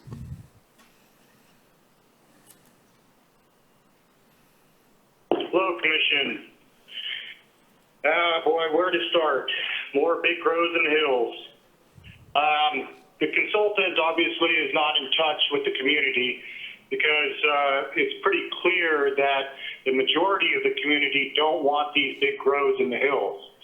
And yeah, this is definitely the valley, but this is still out in the hills. There's a lot of traffic on the county roads. There's a lot of traffic on this dirt road. And in fact, the information about 36 workers or 36 cars, however you want to put it, is just that grow. There is a few other big grows on that road with lots of cars. And in fact, there was a report given not too long ago that there was 96 cars per day on this dirt road. So that definitely destroys the road. Number two, the people of this community have been doing lots of road work on this road. The first thing when these big grows started just happening, they came in and graded all the rock right off the road that the community has been maintaining. And there has not been any rock put back on the road. And so it has been widened a little bit, but no new rock applied. So there's all kinds of problems with this situation and big grows in this area. Now, what to say else? The property is being used more than its 20% for zoning. There's generator use of a big industrial generator. So let's talk about PG&E. Yeah. I mean, it just keeps going on. Obviously, the county is promoting big grows over concerned citizens. And there's obviously environmental damage, maybe not by this client. He's been doing a pretty good job. Okay, one point. but there's a lot of other negative points that are against the community. And so the director just needs to start looking at the bigger picture here, because moving the goalposts around and making it complicated for the community to even have input or to just kind of wash their concerns away, doesn't cut it. And so the next other concern was big fans. There was some talk about him putting in solar fans. I live about a mile away, and I can hear industrial-size airplane hangar fans just roaring away 24/7, and the big generator kind of humming in between. So it's pretty clear that there's Just about 10 seconds left, sir. Okay, thank you for your time. Okay. Thank you, sir. Okay. Is there any other member of the public who has not yet commented wishing to do so? Seeing none, I will close the public comment, but I would like to give the North Point Consulting, as the agent for this applicant, a chance to respond again to what the other comments that have been received. Go ahead, Mr. White.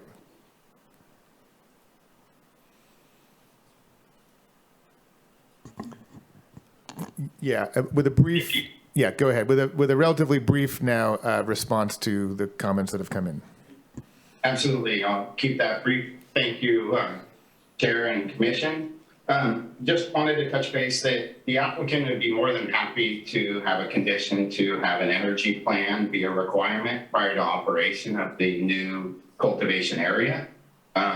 I wanted to note that there already is ongoing conditions regarding noise and the operation there. I think that if you wanted to strengthen that in some way or have some check on how you deal with people who like to listen to music from time to time, I'm not sure how we address that, but the applicant would be happy to communicate with the staff members that he has and help address that. I wanted to also touch base that it's my understanding that the road work has actually included plenty of rock and has imported and made this road better. And I believe that, the large industrial fans and noise and generators, as identified, there are multiple operations in the area, and I don't think that noise is coming from this site. That's my quick rebuttal. Thank you very much for your time. And again, the applicant is really looking forward to your support and is committed to this community, and he's not going away, and he will be there and listen to his neighbors and work as a friendly operator in the community. Thank you. Any other follow-up questions for the applicant's agent? Before I let you go and close public comment, if I can just ask really quickly a follow-up. I appreciate that you're clarifying the applicant's willingness to agree to an energy plan and the conditions. But since you've already stated, and the staff report has stated, the applicant's intention to install solar panels, do you have any clarity about the timing of when that solar installation would likely take place? I believe that it is one of the requirements prior to operation. We need to have solar in place for the solar fans and for any of the operations. So any energy use associated with this expansion, it will be powered by solar. Okay, that was my understanding as well. It is a requirement before they add that new cultivation capacity to have the solar capacity to power it. Thank you. Yep. It's kind of weak, though. Thank you. Okay, and with that, seeing no other comments or questions, I am going to close the public comment and bring it back to the commission for discussion. Commissioner Mulder. So through the chair to staff, just making sure I hear this correctly, is the way I see it is if we add this condition for the energy plan, then that would help determine how much solar is needed for the new cultivation. Is that correct? Yes, that's correct.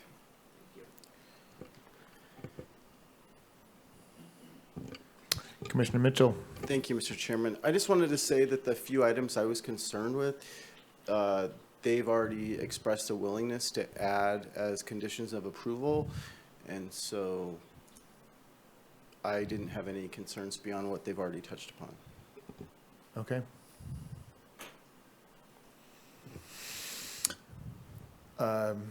Any other, yes, Commissioner Mulder. Kind of, I think we just need some language from what I've heard, the public testimony we've had, the commissioner's comments, the applicant's comments, or the applicant's agent, they would be willing to add that condition of the rain catchment being installed prior to the construction of the new greenhouses. They'd be willing to have a energy plan submitted, which would identify what amount of renewable energy would need to be installed. If we had good wording on those two conditions, I don't see any hangups unless I'm missing something. If I could offer some language. Yes, please, Director. So prior to issuance of any permits or initiation of cultivation for the newly approved cultivation area, the applicant shall, A, submit an energy plan that shall identify the amount of power that comes from PG&E and how much power will be required to be converted or be from solar or renewable source. B, submit a plan showing that the rain catchment shall be installed along with the greenhouses for the new cultivation area. And would also like to add another condition, that the primary source of power for the facility shall not be from a generator. Right. And add a third condition. What's that? Oh, I think the employee noise is addressed, but I think that's what I was struggling with. Or add a condition for employee noise that all noise from the site, including operational noise and employees and music, shall not increase the ambient noise level above 3 decibels at the property line. Could I clarify one thing on the use of a generator? It should be only for emergency purposes. If they have an adequate energy plan, the solar and PG&E, it shouldn't just say primary, because you could say, well, primary is PG&E, and then I run the generator 50% of the time. So I think it should state for emergency, like PG&E goes out. That would be very compatible with that as a clarifying Instead of point. saying Yeah. primary. Thanks. That's really helpful. And even though it might already be implied in the existing conditions, I think clarifying that the noise limitations would apply to all possible sources of noise, including employees, their music, et cetera, would be helpful and would be responsive to some of the concerns we've heard. So yeah, thanks for giving us those revised conditions that we could then include with a motion.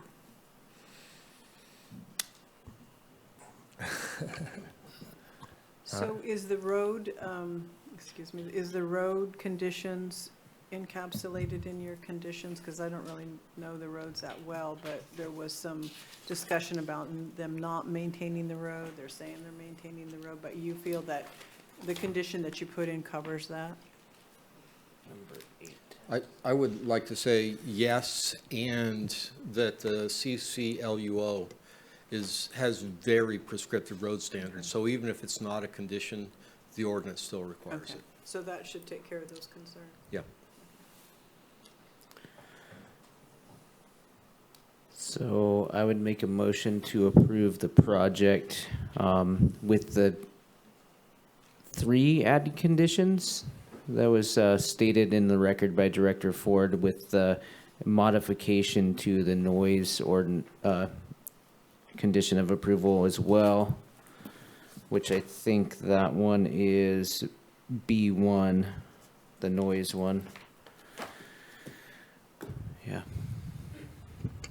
Okay, we have a motion. Is that motion sufficiently clear, Director? Yes. Yes. Okay, thank you. Can we get a second on that motion? Second. We have a motion and a second. Any further discussion on this before we go to a vote? Okay, seeing none, Tripp, I would ask for a roll call vote, please. Peggy O'Neill, No. Alan Bongio, Yes. Mike Newman. No, he's Oh, sorry. accused. Yep. Noah Levy, Yes. Tom Smolder, Yes. Brian Mitchell, Yes. Motion passes 4-1 with one, motion passes 4-1. And with that, I see Commissioner Mulder is going to let Commissioner Newman know that we are moving on to the last couple of items. Okay. We do have a couple of things that we pulled from the consent, one of which at least should be very quick. That's the continuance. But before we get to the continuance, we do have Commissioner, welcome back. Thank you. Commissioner Newman. What's that? Niners are winning. Oh, shoot. I didn't want to know that. I'm recording it. But anyway. Okay, so we do have item E5, Allison Shore Special Permit, which we were requesting to have a staff report on. Are we prepared to have a staff report on that one? Yes, we are. Wonderful, thank you. Okay, yes, go ahead, Mr. Turner. We're ready for you when you are. Thank you, Mr. Chairman, members of the Planning Commission. This is a special permit for Allison Shore, PLN 10946. It's at Assessors Parcel number 314203008 in the Neeland area.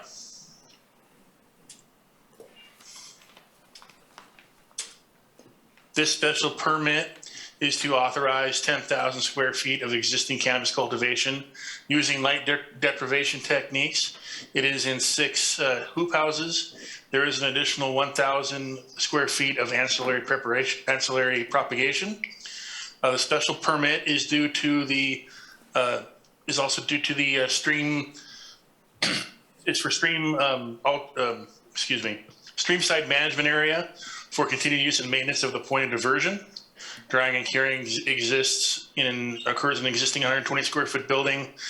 Packaging and processing occurs on site, and the applicant proposes a new 800 square foot 2-story building for future processing activities.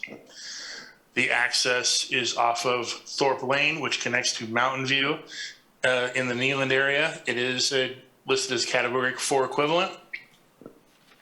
Here's a site plan showing that the cultivation area is to the north of the property. As you can see where the access hits the property. Power is provided by 2 generators. There's a condition of approval to transition the use to renewable energy by 2026. Water is sourced from the diversion, from the spring diversion. There is 36,500 gallons of existing on-site water storage. They're also proposing rainwater catchment to capture up to 8,477 gallons per year. The condition of approval to increase water storage by 67,700 gallons. There was a public comment regarding light and noise pollution from the operations. There was also a letter of support received today from the Humboldt Growing Alliance. Condition number 7 has been added, that the applicant shall submit an energy use plan to describe the switch to renewable energy resources. The applicant does have long-term, in addition to the condition requiring switching to solar, the applicant does have plans to switch to solar. Is understanding that they have qualified for the solar grant program. And so that transition to power source to renewable will occur by 2026. It is the planning's recommendation then that the Planning Commission has considered the addendum to the Mitigated Native Declaration, make all the required findings for the special permit based on the evidence in the staff report, and adopt the resolution approving the special permit for Allison Shore, subject to the conditions of approval. I'm available for any questions, and I believe the applicant is in the building with me today.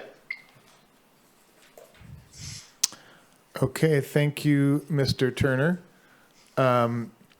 We do have a hand up on the phone, but yes, I believe the applicant is with us in the audience, and so I would now invite the applicant to come up and make a presentation. You can take up to 15 minutes if you wish to.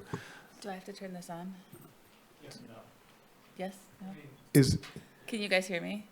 Okay. I just want to make sure it's coming through on the, yeah, you're coming through fine. I don't know that I have a lot to say. I qualified 27th for the the energy grant and 107th for the water storage. I have every intent of purchasing those as quickly as possible. I have to have the water storage because I couldn't have the well because of the changes in the rules. I applied for the permit for the well. I couldn't have it till my permit was approved. I have to buy water storage. I'll do that when you deliver the grant money, assuming that I qualify still. We have 5 greenhouses, not 6, if that matters. I have no neighbors that can hear anything. I mean, I am out there in the middle of nowhere, miles from any neighbors. We don't run 2 generators. We did in the beginning. We run them to supplement the nursery in the beginning, and that's it. And I'm here to answer any other questions you might have. I think those are all my notes. Well, I'll see if other commissioners have any questions, but I just wanted to ask you to underscore what you just said about generator use currently, because the staff report, perhaps mistakenly, Yes.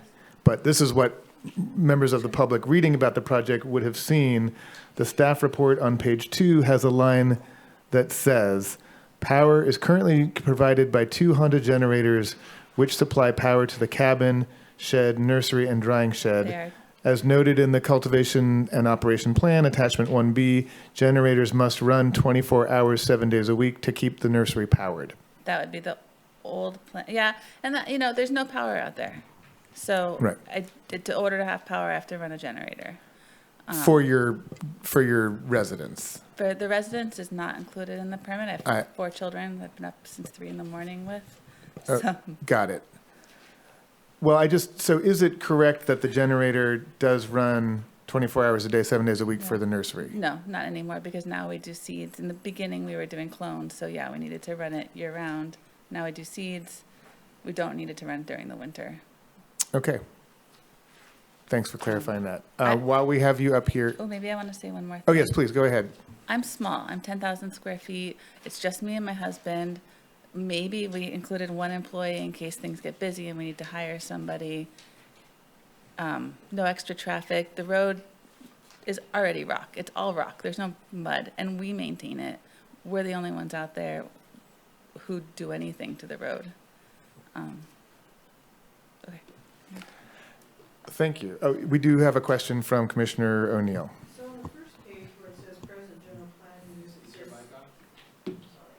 it says slope stability high, instability. Where? That's on the very, page 1 of 8 at the very bottom. Does that not pertain to your parcel?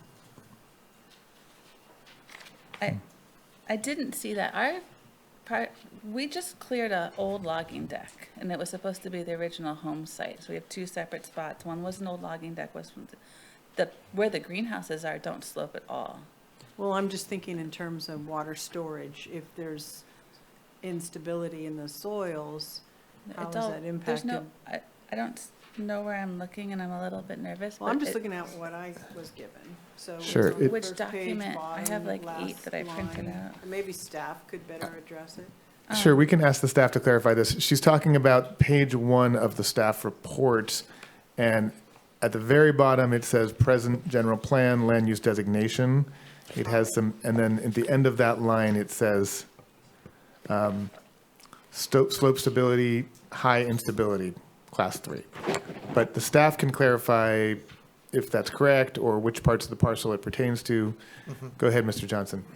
Thank you, Chair Levy. So that is correct. It is identified as a high instability area in the county's general plan. And one of the things I love to, show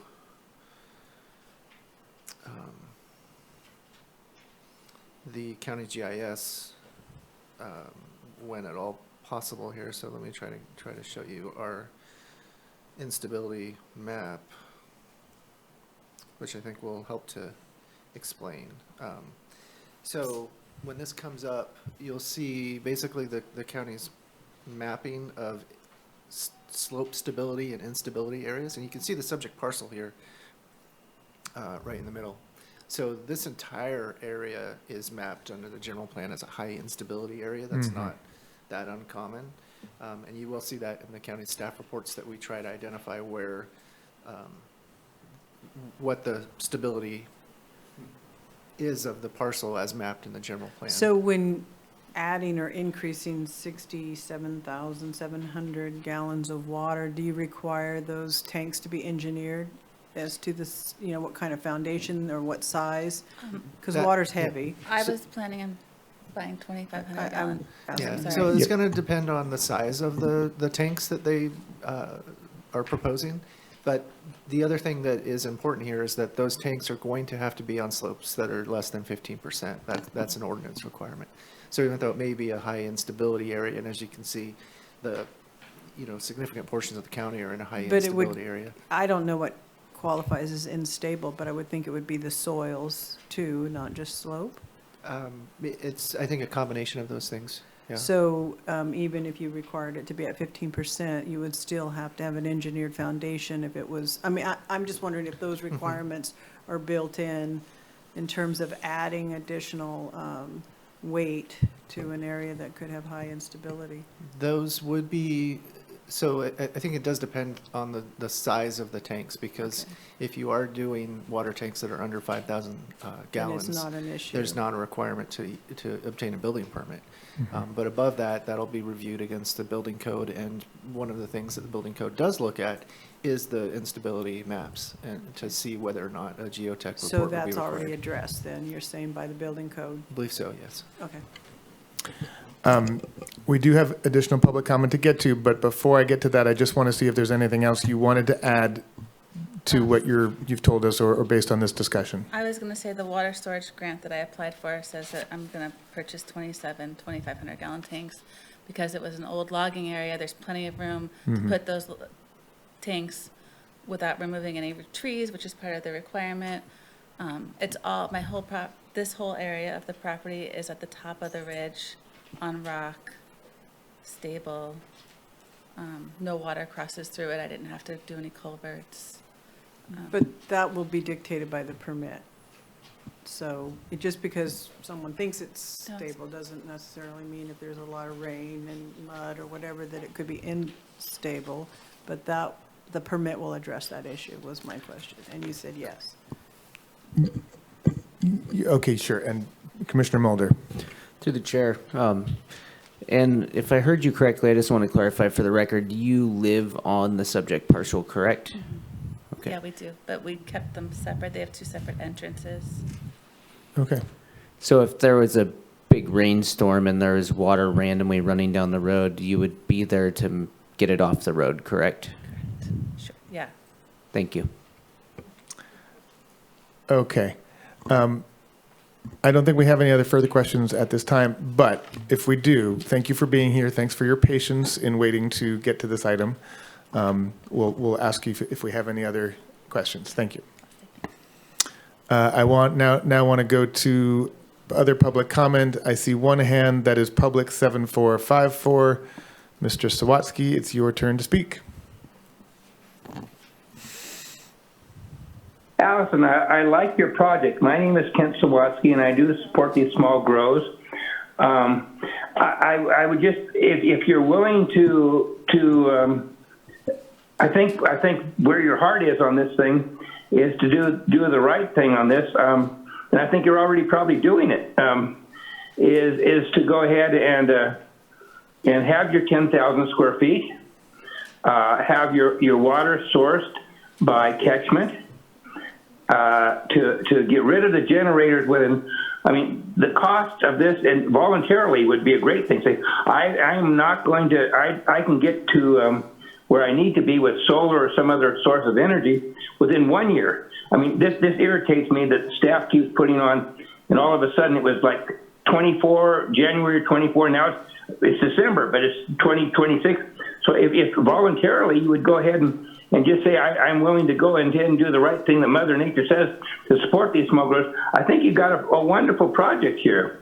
And people assume that I'm always against projects, but to be honest with you, I'm in favor of your project, and I'd like to see you go ahead and commit to getting rid of your 2 Honda generators within 1 year, go to solar, and a couple other things regarding the water source. And I think you're golden. And people always say I'm always against projects, but I'm in favor of the small grower like yourself. And I'd like to see you be able to have a chance at try and compete with the big people there. So that's my question. Are you willing to go to like 1 year to solar? And I have no problem with your bladder. I mean, the whole state and everything is against your bladder. It seems like you're crossing the T's and dotting your I's for what I approve of as small growers. And there's many of us out there to support you, especially under these conditions, because I understand how hard it is for you. So anyway, that's just something I'm asking. If you're willing to commit to those things, then you may go really fast for you here in the next few minutes. Thank you for having to speak. Okay, thanks. Are there any other members of the public wishing to comment on this item before we close public comment? Seeing none, I will close public comment and bring it back to the commission for discussion.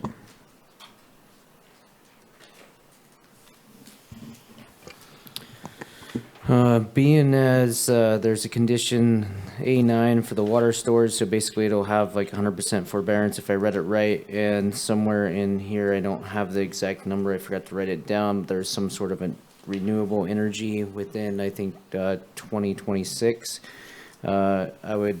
That's A7. A7, okay, thank you. I would adopt the resolution which defines the Planning Commission has considered the addendum to the mitigated negative declaration for the commercial medical land use, medical marijuana land use ordinance that was prepared for the Allison Shore projects, and find that the proposed project complies with general plan and zoning ordinance, and approve the special permits subject to the recommended conditions of approval. Second.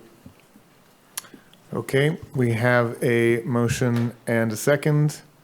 And I would just add, since it's already in the record, that this applicant is, I believe, just awaiting the award of their renewable energy grant so that they can, in fact, undertake the switch to renewable energy perhaps sooner than the required 2026.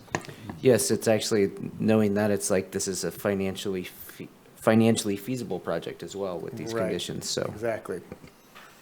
Okay, so we have a motion and a second. Any further discussion on that motion? All right, Tripp, then I would invite you to take a roll call vote on the motion. Mike Newman, Yes.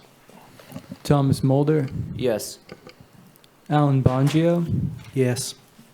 Peggy O'Neill, Yes. Noah Levy, Yes. and Brian Mitchell. Yes. Okay, motion passes unanimously. The Allison Shore special permit is approved. Thank you, ma'am. Okay, and then we do have one more item that was pulled from consent just for a simple continuance, or I think it'll be simple. That is item 7, the Jesse Carnes conditional use permit.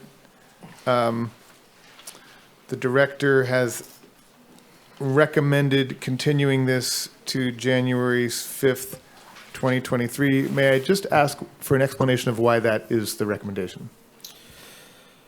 This is a situation where the Applicant, or a neighbor to the applicant would like to meet with staff and the applicant to try to work some things out. And so normally that is something that the commission, I know, prefers to see done. And so felt like it didn't need to be brought to you to ask for that, and agreed to the continuance and agreed to ask for it up front.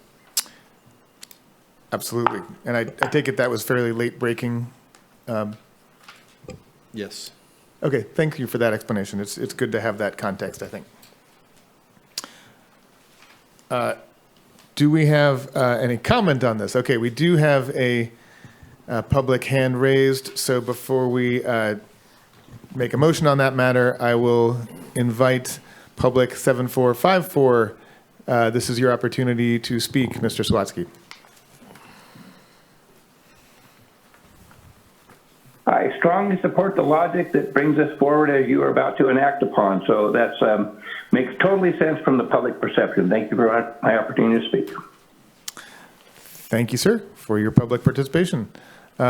Any other members of the public wishing to comment on this item? Seeing none, I will, I guess I didn't properly open it, but having opened, I will now close public comment and bring this back to the commission. I think we just need a motion. I move that we continue this item to January 5th, 2023. Okay, we have a motion. Second. We have a motion and a second. Any further discussion? Okay, then can we have a roll call vote, sir? Please. Yes. Noah Levy, Yes. Peggy O'Neill, Yes. Thomas Mulder, Yes. Mike Newman, Yes. and Alan Bongio. Yes. Okay, motion passes unanimously. The Jesse Carnes conditional use permit will be continued to the next meeting, which is January 5th. And that now brings us to the final item on the agenda. Well, we have item H, new business, but we had nothing listed under new business on our agenda. So we then have item I, or section I of the agenda. That is a report from planner. Specifically, the director is going to give a report on the draft response that was written to the letter from Mark Thurmond. Before I get to that, yes, Commissioner Bongio. Before we get going on it, it's obvious that there was a lot of time put into this letter from both sides, staff in their reply, and Mr. Thurman in his request. I'd ask that we give Mr. Thurman, like we would give an applicant for a project, more than the 3 minutes. If I don't even know if he's going to be here, call in or whatever, but if he does, that he gets more than just the standard 3 minutes to respond or ask questions or. Sure, that seems reasonable to me, and we do have time for that. If yes, Commissioner Mulder. I would highly disagree with that. Mr. Thurman has not proposed a project. He's not paid a fee to be before the commission. He's written a letter to the commission. I myself have written numerous letters to this commission that's never even got staff time to be responded to. So I'd push back hard on that. Okay. Well, I guess we'll see if he is even here to comment on this or online to comment on this. I would invite him to try to keep his comments, if he is, to 3 minutes, but I'm willing to entertain him going longer if necessary. So we do have a couple of hands. So I'm going to now, before we go to public comment, I guess I would first invite the director to make your presentation on this item. Thank you, Chair. As Mr. Bongio said, I think that in Mr. Thurman's letter, there is a lot of research that went into it. There's a lot of thought that went into it. I think in the staff response, what we've tried to point out is that it's sometimes not so obvious how things fit together when you're looking at CEQA, looking at county process, looking at how things are evaluated. And so every case is unique. Every case needs to have its own analysis. And it's very difficult to make broad sweeping kinds of comments that apply to everything. So while I do absolutely appreciate the effort that Mr. Thurman has given to this, I think that it's important to also understand that there is a lot of work that is behind what the county has done with developing the ordinances and the environmental work that went in that. I think there's a lot of work that the commission has put into implementing the ordinances and implementing things on a project-by-project basis, and that there is care and concern that the commission, the Board of Supervisors, and frankly the staff applies to try to get things right.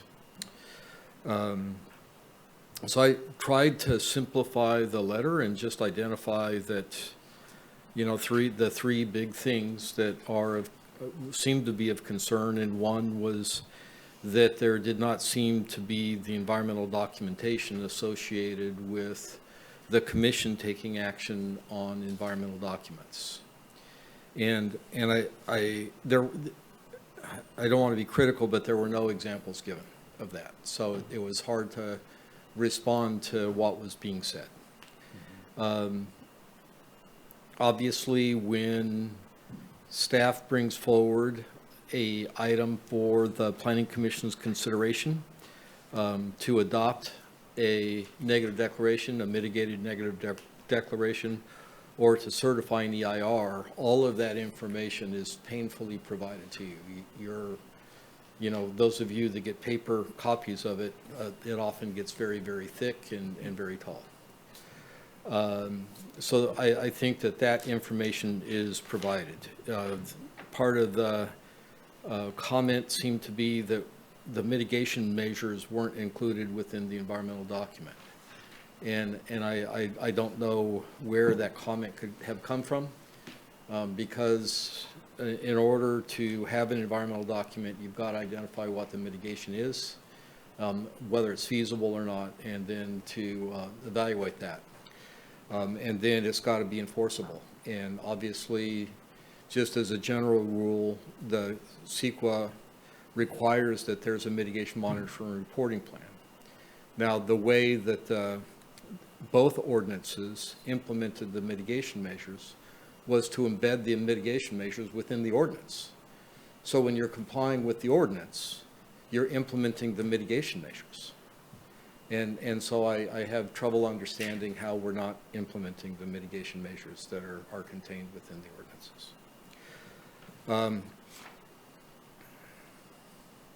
I did take one point of criticism that was fair, that, you know, we do need to make sure that you always have, and the public always has, access to the original environmental documents, because you're to consider those when you're taking action.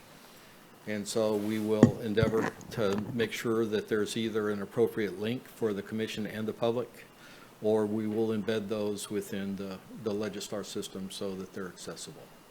And for the commission, that would go out with the agenda packet that you get. I think that there was some comments relative to water that we seem to disregard the EIR's requirements that there not be surface water diversions. And that's something that actually we work very hard to make sure that we're not allowing surface water diversions. And one of the projects that came up tonight, identifying a shallow well near an SMA, it's like, you know, that's probably not something that's going to pass muster under the ordinance. And so without evaluating that, we couldn't possibly recommend that you approve that. And in fact, embedded within the ordinances are requirements that new cultivation not be allowed to divert water. Under the CCLUO, there's only one circumstance under which diversion could be allowed, and that is simply to irrigate starts when the cultivator is dry farming. But other than that, there is no potential for surface water diversion. And when surface water diversion is allowed under the CMM LUO, they're required to forbear. And that is completely consistent with the ordinance and the environmental documentation that was done and the requirements of the Water Board. And part of the comment seemed to be a bit of confusion, wondering why we weren't implementing CCLUO EIR requirements for all projects. And the fact of the matter is, and tried to lay this out, is a decision was made, a policy decision was made. This was put into the ordinance by this commission. Not all of you were on the commission at the time, I recognize that. But that was to not change the standards for people who are already in the process. And so the CCLUO is very clear that if you had already submitted an application by January 1st of 2017 or before December 31st, 2016, that you complied with the CMM LUO requirements, which meant that you were to comply with the requirements of the CMM LUO, and you fell under that environmental documentation. And so in those cases, the requirements of the CCLUO don't apply.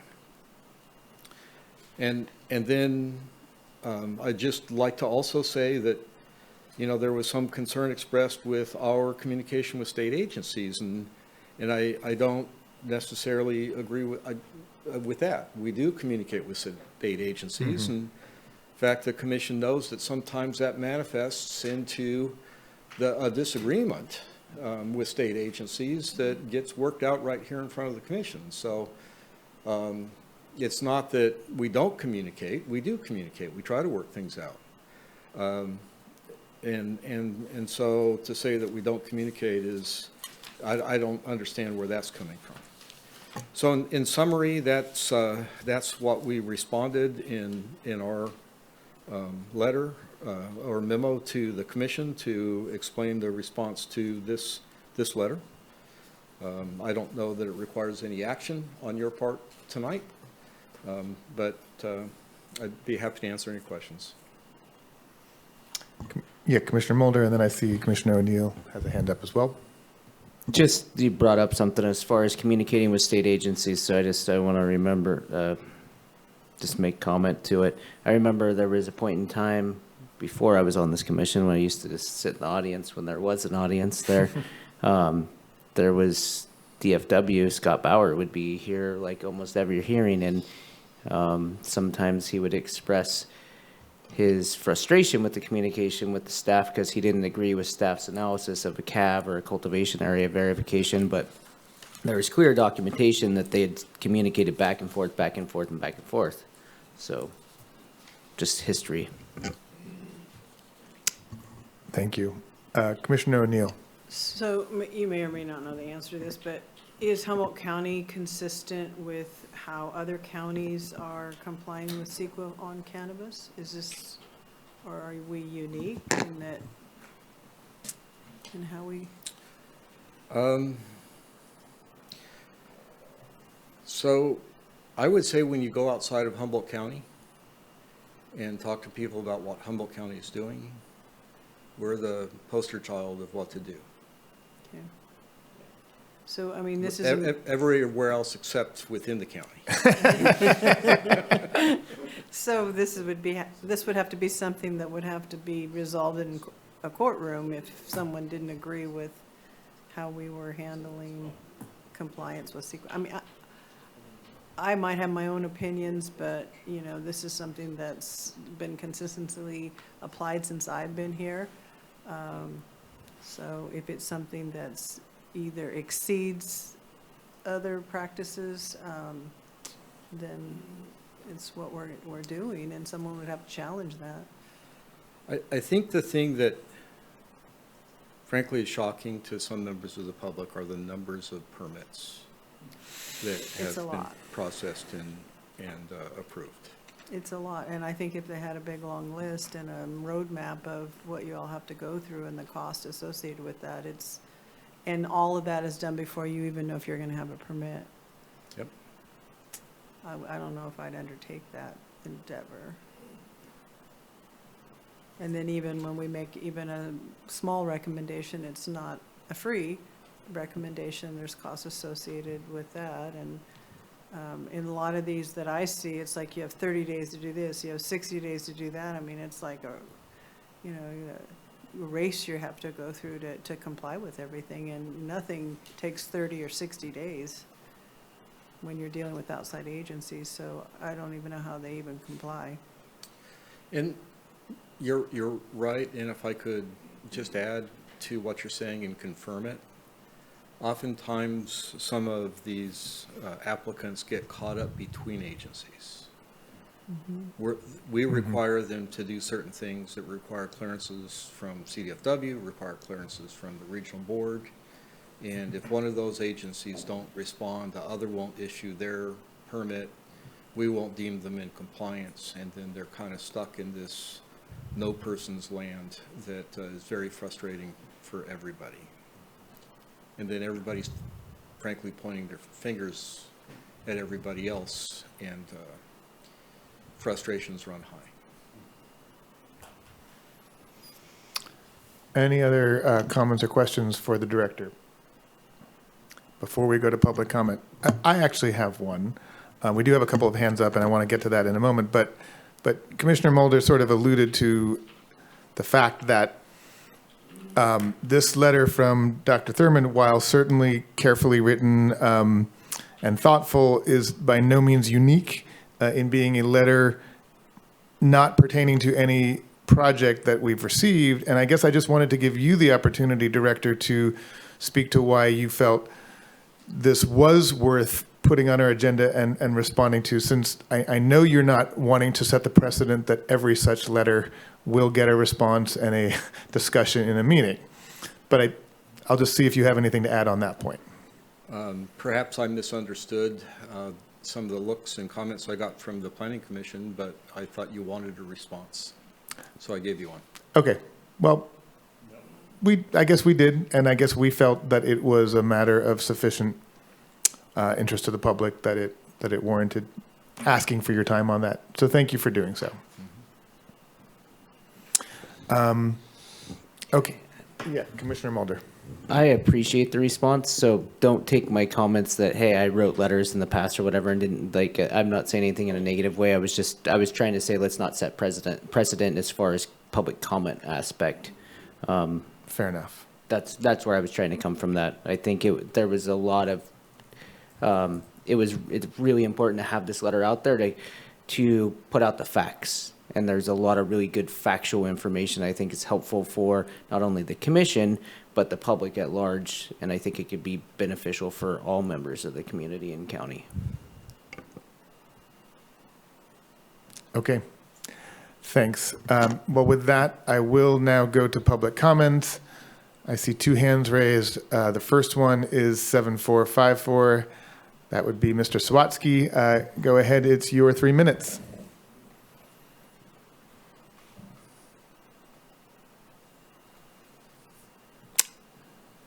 Hey, can you hear me tonight? Yes. Number one, I will make a point of order. Mr. Thomas Mulder has a conflict of interest on this topic. He should not have even commented on this in any way, shape, or form.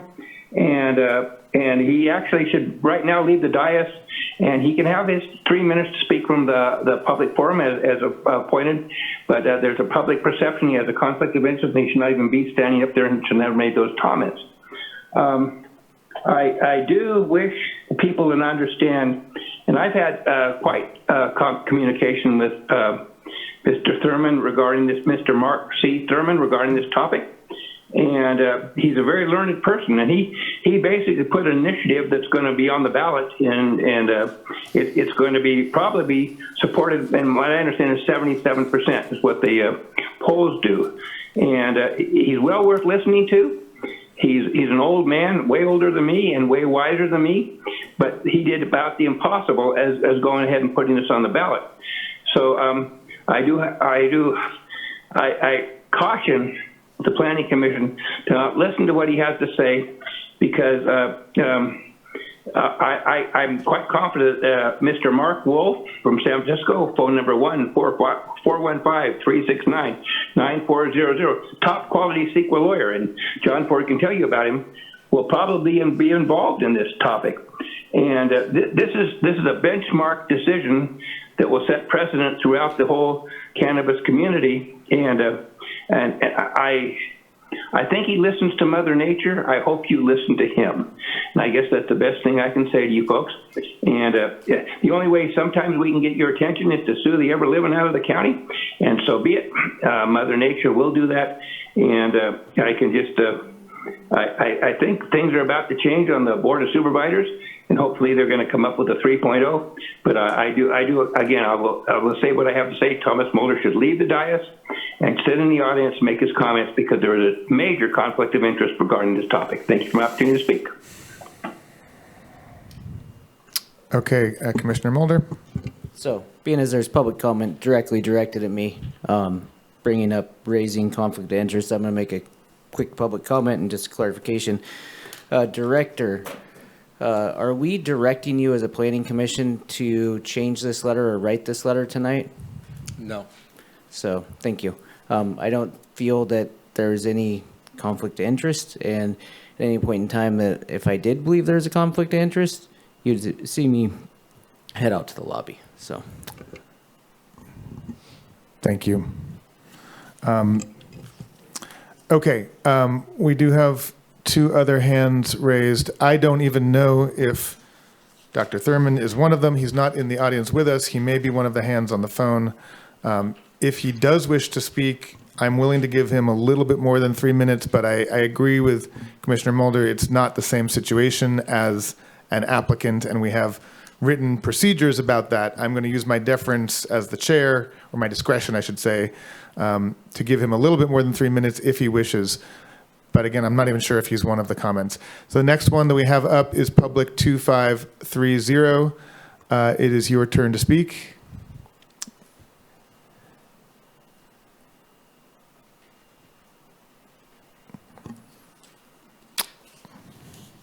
Hello. Yes, hello. Yes, is this, can you identify yourself, please? Yes, this is Mark Thurman. Okay. So thank you for your deference in giving me a bit more time. So first, let me clarify some things in the letter. I did not in the letter say that the county was not communicating with CDFW or other agencies. They were not providing documents indicating how those agencies were to be involved, and that's a requirement of CEQA. That's the comment. That's the basis for that comment. The reasoning that behind my letter back in January was to address these comments that we hear today from neighbors and people concerned about the problems with some of the cannabis applications. There are people who are concerned about the smell, the noise, the traffic, and these are all concerns that may have some mitigating actions.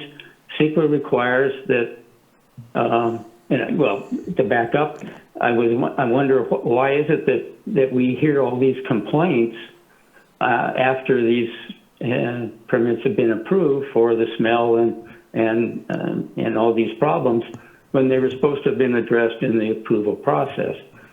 So in looking at the CEQA requirements, CEQA says that there's supposed to be detailed documents provided to the public, which, for example, detail how the county will ensure that mitigation measures are implemented in accordance with the program.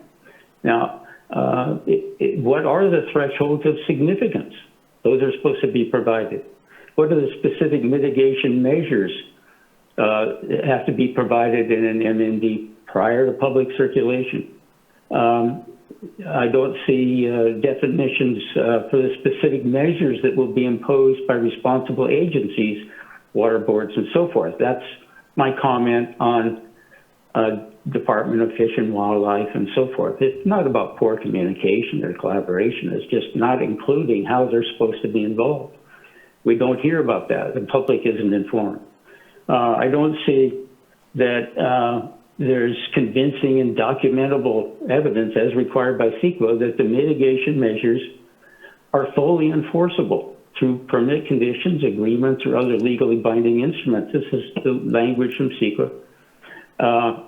So there needs to be a document, according to CEQA, that tells the public and the Planning Commission specifically how you're going to enforce the mitigation. And I think that's the problem and the frustration we heard in the people who called in concerning the traffic and the road problems and the smell and water and so forth, is there is no follow-up.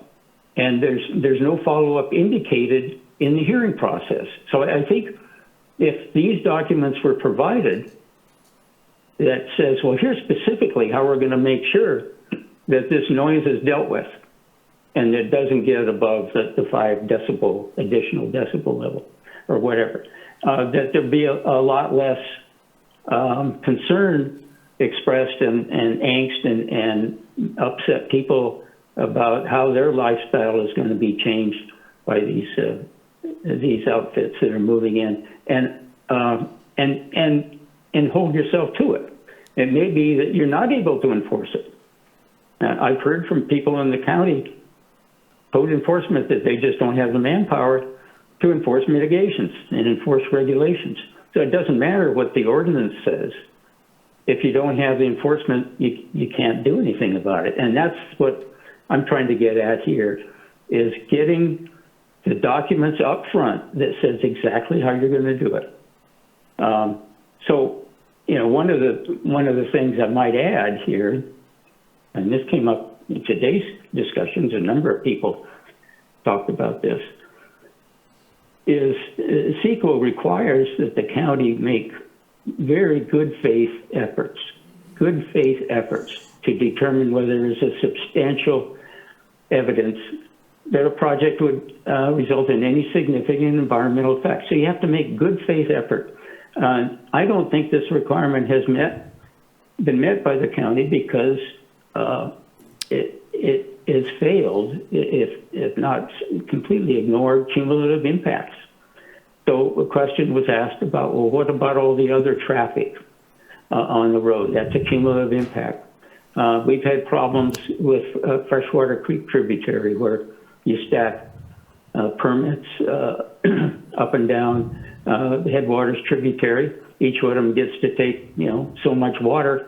The last one at the end of the line, there's only 6% of the original flow remains if each person gets to take 50% or whatever.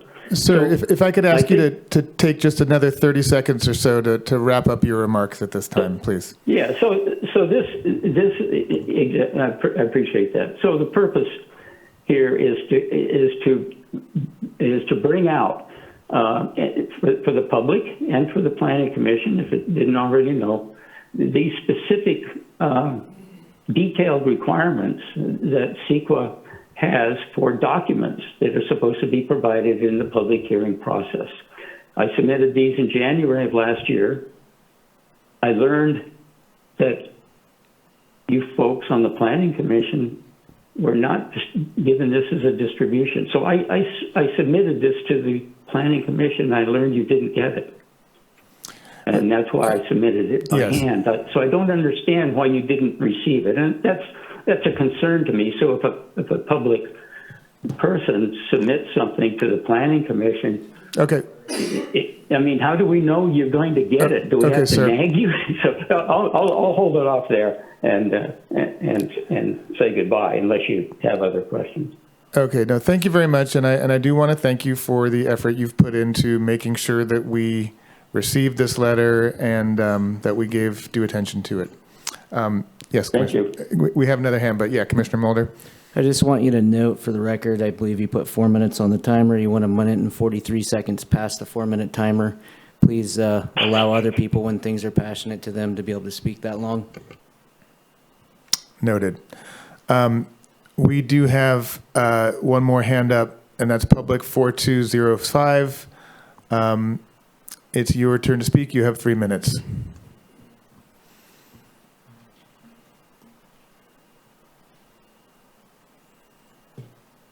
Hello.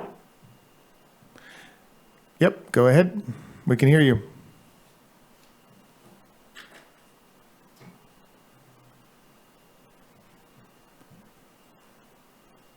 Are you there, 4205? I heard hello. Hi, hello. Yes, okay, now we can hear you. Thank you. Well, I appreciate you allowing Dr. Thurman to speak. I was wanting to comment on other agenda items this meeting, but I was looking for his letter because I was curious what it was about, so I couldn't find it. So I guess it was on last month's agenda or something, but I appreciated hearing what he had to say. I was literally making notes because, you know, I feel like the CEQA, you know, that's just our Environmental Quality Act. And it's like the county has taken on a large responsibility by, you know, making that document for us. I mean, Mendocino's having a hard time because the county didn't do that work. But, you know, there's lots of exemptions and exclusions and, you know, all these no findings of impact and all these conditions of approval. And it's really hard to have that mitigation be monitored and enforced. And, you know, if we can do that, like as a community, I don't think that the community has said that this is where we want the grows. Like the ordinance did push people out of the hills into these flat grows, but I feel like the craft cultivation of small farmers is the only way we're going to compete economically.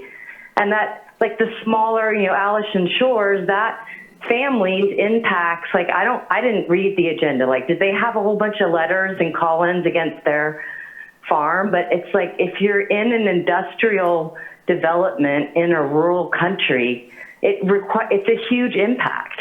And if the county wants to take on monitoring, enforcing water quality, wetlands, stream side enhancement, then they need to have an ability to have reports as part of the condition of approval of these so that we can keep an eye on how much water is being used. And, you know, if there's a small family who's using generators, hauling 100-gallon transfer tanks, it's a difference in a fuel truck coming once a week on the impact on the road. And so we've already, through our own culture and character here, determined that we prefer that type of internal oversight because we don't have faith and trust in the regulatory agencies to look at what we're doing to our watersheds. And I would hope that if the county is going to take on the responsibility of monitoring groundwater, that they enforce that and ensure that these larger industrial grows that are not going to ever compete with the large commercial grows in Southern California. We need craft cannabis with low impact development that keeps our community intact. So I appreciate the opportunity to look at that letter and review that some more. And maybe this can be a discussion later with the supervisors on an ordinance revisions. I mean, we've seen from that cannabis initiative that people want something different, and these pushing people out of the hills and into the flats and commercial grows is not good for anybody. Okay. Thank you. Thank you so much for your comments. We appreciate it. All right. Are there any others wishing to comment on this item? I don't see any on the phone, so I am going to close public comment. It's not an action item, but I'll just bring it back to the commission now to discuss what we've heard. Oh, yeah, sorry. Yeah, Director, go ahead. Chair, if I could, I just want to share my screen. I'm sorry, I don't want to be argumentative at all. But This is the screen from our Legistar program. This is February 3rd of 2022, and you will see right here that we included the letter from Mark Thurman. So to accuse us of not providing it to you is a little troubling. Through the chair, you guys also received that via email and in the Dropbox. So you guys definitely had access to that letter. It was also printed and provided to you in a packet before the meeting. Yeah. Okay. I thought I had received it at the time. I wasn't aware of where it was on Legstar, but I did get a paper copy in the mail. yeah, it's not argumentative. It's just correcting the record. That said, is there anything else you wanted to specifically respond to, Director, from what you heard from Dr. Thurman? I didn't hear anything new. I think that the written response that was provided to you addresses the concerns there. Okay. I guess Commissioner Newman. Thank you, Chair Levy. I appreciate the director's remarks and response to this letter. I think it appropriately put items forward with what Mr. Thurman was talking about. So we have received this. I remember getting this in person here lately, and then before back when it came to our attention. I remember seeing this and hearing from him at that point as well. So I know that it has not been pushed aside. It's just one of those things that is public correspondence, and it wasn't really addressing anything out of the ordinary, and I believe we addressed it appropriately. Thank you. Okay, thanks. Yeah, Commissioner O'Neill. So my question is to Mr. Ford. One of the issues he brought up was how we are ensuring that mitigation measures are enforced. And he discussed that the code enforcement does not have the manpower, that we have no idea if there's a good faith effort to ensure cumulative impacts. And I'm sure you probably do a report or have statistics on how many complaints you get and how you address those. Is that something periodically that you can report to the commission so that we have a, a better understanding of how we are doing code enforcement? Because I know that's come up a couple times with light at night and other issues, but you're not just ignoring people when they complain. I mean, you must be responding, right? Or No, absolutely not. And that was a really troubling comment. I probably should have responded to that too, because code enforcement is enlisted to assist at times with some of the work that we do to ensure permit compliance. For instance, they have a very good system of evaluating sites remotely. And they also have a very good system of getting things in and out. And so we will use their efficiencies and the things that they do using satellite imagery to help us identify sites that we need to look at. And I'm going to give you an example of that. Well, let me take a step back. The ordinance, in order to ensure the mitigation monitoring reporting is done, requires the county to conduct an annual inspection. Up until this last year, we haven't had the people organization to get that done. This year, we have inspected every single permitted site, every single permitted dispensary. Either feet on the ground, we did 840 in-person on-site inspections this year. It was a little bit more than that, but 840 is the round number. The rest of them were done aerially, with aerial surveillance. And what we did there is we contacted the applicant, we let them know that we were doing it using satellite imagery, and then we would call and talk to them and ask them about things that we were seeing and have them explain that to us. Now what that means is they're going to be the first to be inspected next year. our plan next year is we will have boots on the ground on every single permitted site. So we are out there, we are looking. And what we do is we send them a letter up front and identify, hey, we're going to come in on this date, and here's your conditions, here's your permit, here's what we're looking at. We're coming to look at these things. And what we've found is that a very high percentage of the sites are in compliance. Some of them are not, even with that. But those that were not in compliance, we follow up, we give them a punch list of things that need to fix. I think we're down to like 19 that haven't been resolved of all the inspections that we've done this year. So we're out looking at sites, communicating with people, helping them to get into compliance.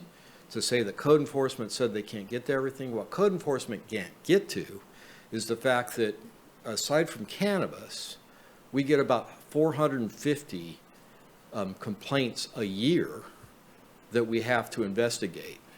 And so that's not cannabis, that's everything else. And so I don't know where that comment came from. It's not code enforcement that does the permit compliance. When we receive complaints about lights, about odor, we do go out and we work hard with the applicant, we work hard with the neighbors. There's a 1.0 application that has been a source of odor concerns, and they have completely converted their greenhouses to have odor mitigation on it. Unfortunately for them, they have a permitted outdoor grow that's about a block over, and so the neighbors accused that one of causing the odor problem. We had staff out there at 4 o'clock in the morning. We had staff out there at 9 o'clock at night, you know, going out, meeting with the neighbors, trying to sense the odor, get a sense of how bad it was, where it was coming from. We've looked at meteorological models to understand the prevailing wind, to understand all that. So to say that we're not responding to these things is, I don't have a good The answer. complaints that I've seen are prior to them getting a permit. So when we hear the complaints, it's, you know, that's before the mitigation measures are put into place. And so I don't know if that's being, you know, confusing to some people, saying, well, you're not dealing with these complaints. I know I have asked before, like, what happens if they don't do something, you know, but a lot of the complaints that I'm hearing are prior to the permit and prior to the implementation of measures in the permit, which should mitigate those issues. If they don't, then someone can complain, and then, as you've said, you'll go out and respond to that complaint. So, you know. Yeah, we do respond to the sites that are operating under interim permits. We treat them the same. They still need to comply with the ordinance.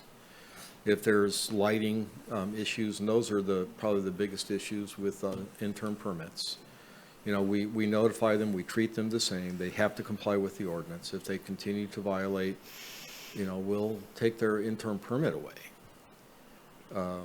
and require them to stop cultivating until they have their actual permit. And then one of the things we're going to be talking to you about is whether or not they should even have a permit. I mean, if they can't comply with their IP.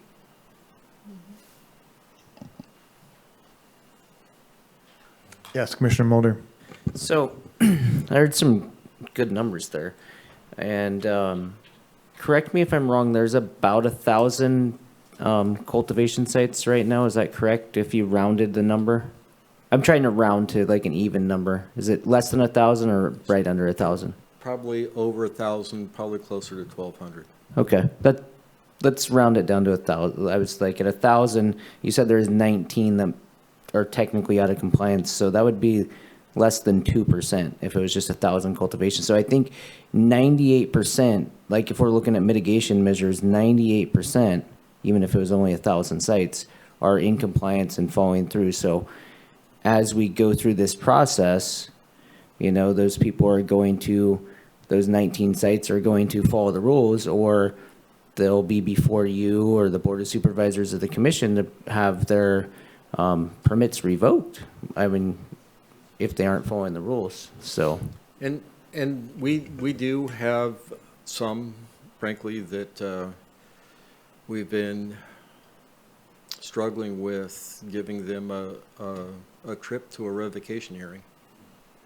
And so, you know, if people won't come into compliance, that's the next step. And that's a big step, though.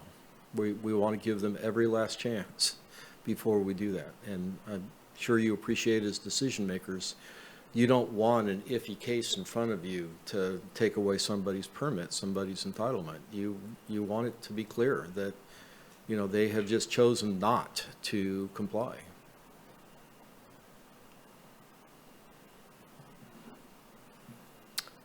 Anything else?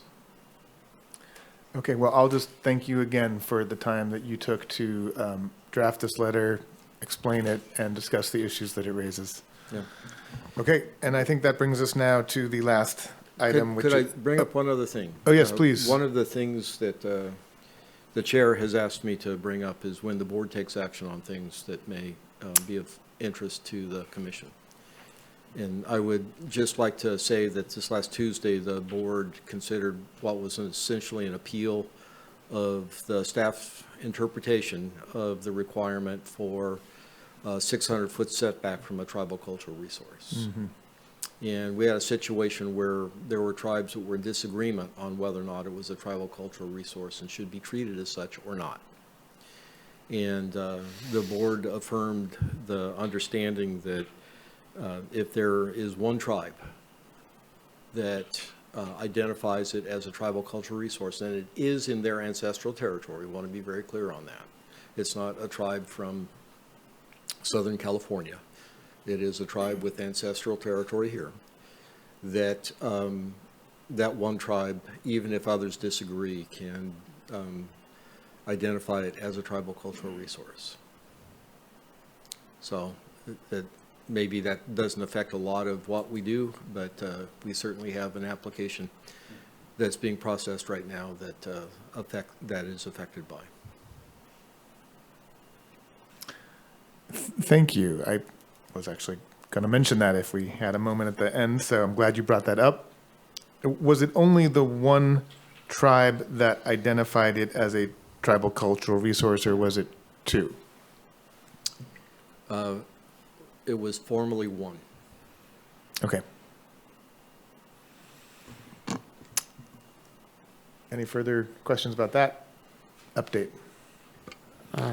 Can I ask a follow-up question to that? Go ahead. I was in a class, so I didn't follow the hearing, but I read the headline on Lost Coast. I did read that there's a potential for a subcommittee possibly to look at ordinance changes, or was that a misquote, or is that still? So the direction was for staff to put together a list of all the items that have kind of come up recently that could be addressed in the CCLUO. And part of that direction is combined with the work that we're doing to look at the initiative that's been written and identify what implications that has, and are there changes that could be made that may satisfy some of the concerns with people who are supportive of the initiative, and then to bring that back to the board. And then the second item in that direction was that the board would look at the possibility of forming an ad hoc committee. And Okay. I just sometimes, thank you for that clarification, because sometimes when I read things on the news, it's not always as what happened in the hearing, so that saved me hours of watching. Thank you. Well, I do appreciate the update, since it's directly relevant to something you were talking about just last meeting when we spoke, or when you reported on the referral process. So, okay, if there's nothing else, well, then that does bring us to the last item, which is H, Planning Commissioner discussion items. Are there any other items that any commissioners wanted to bring up before we adjourn? Okay, then I think we are adjourned. Thank you, guys. See you on January 3rd. January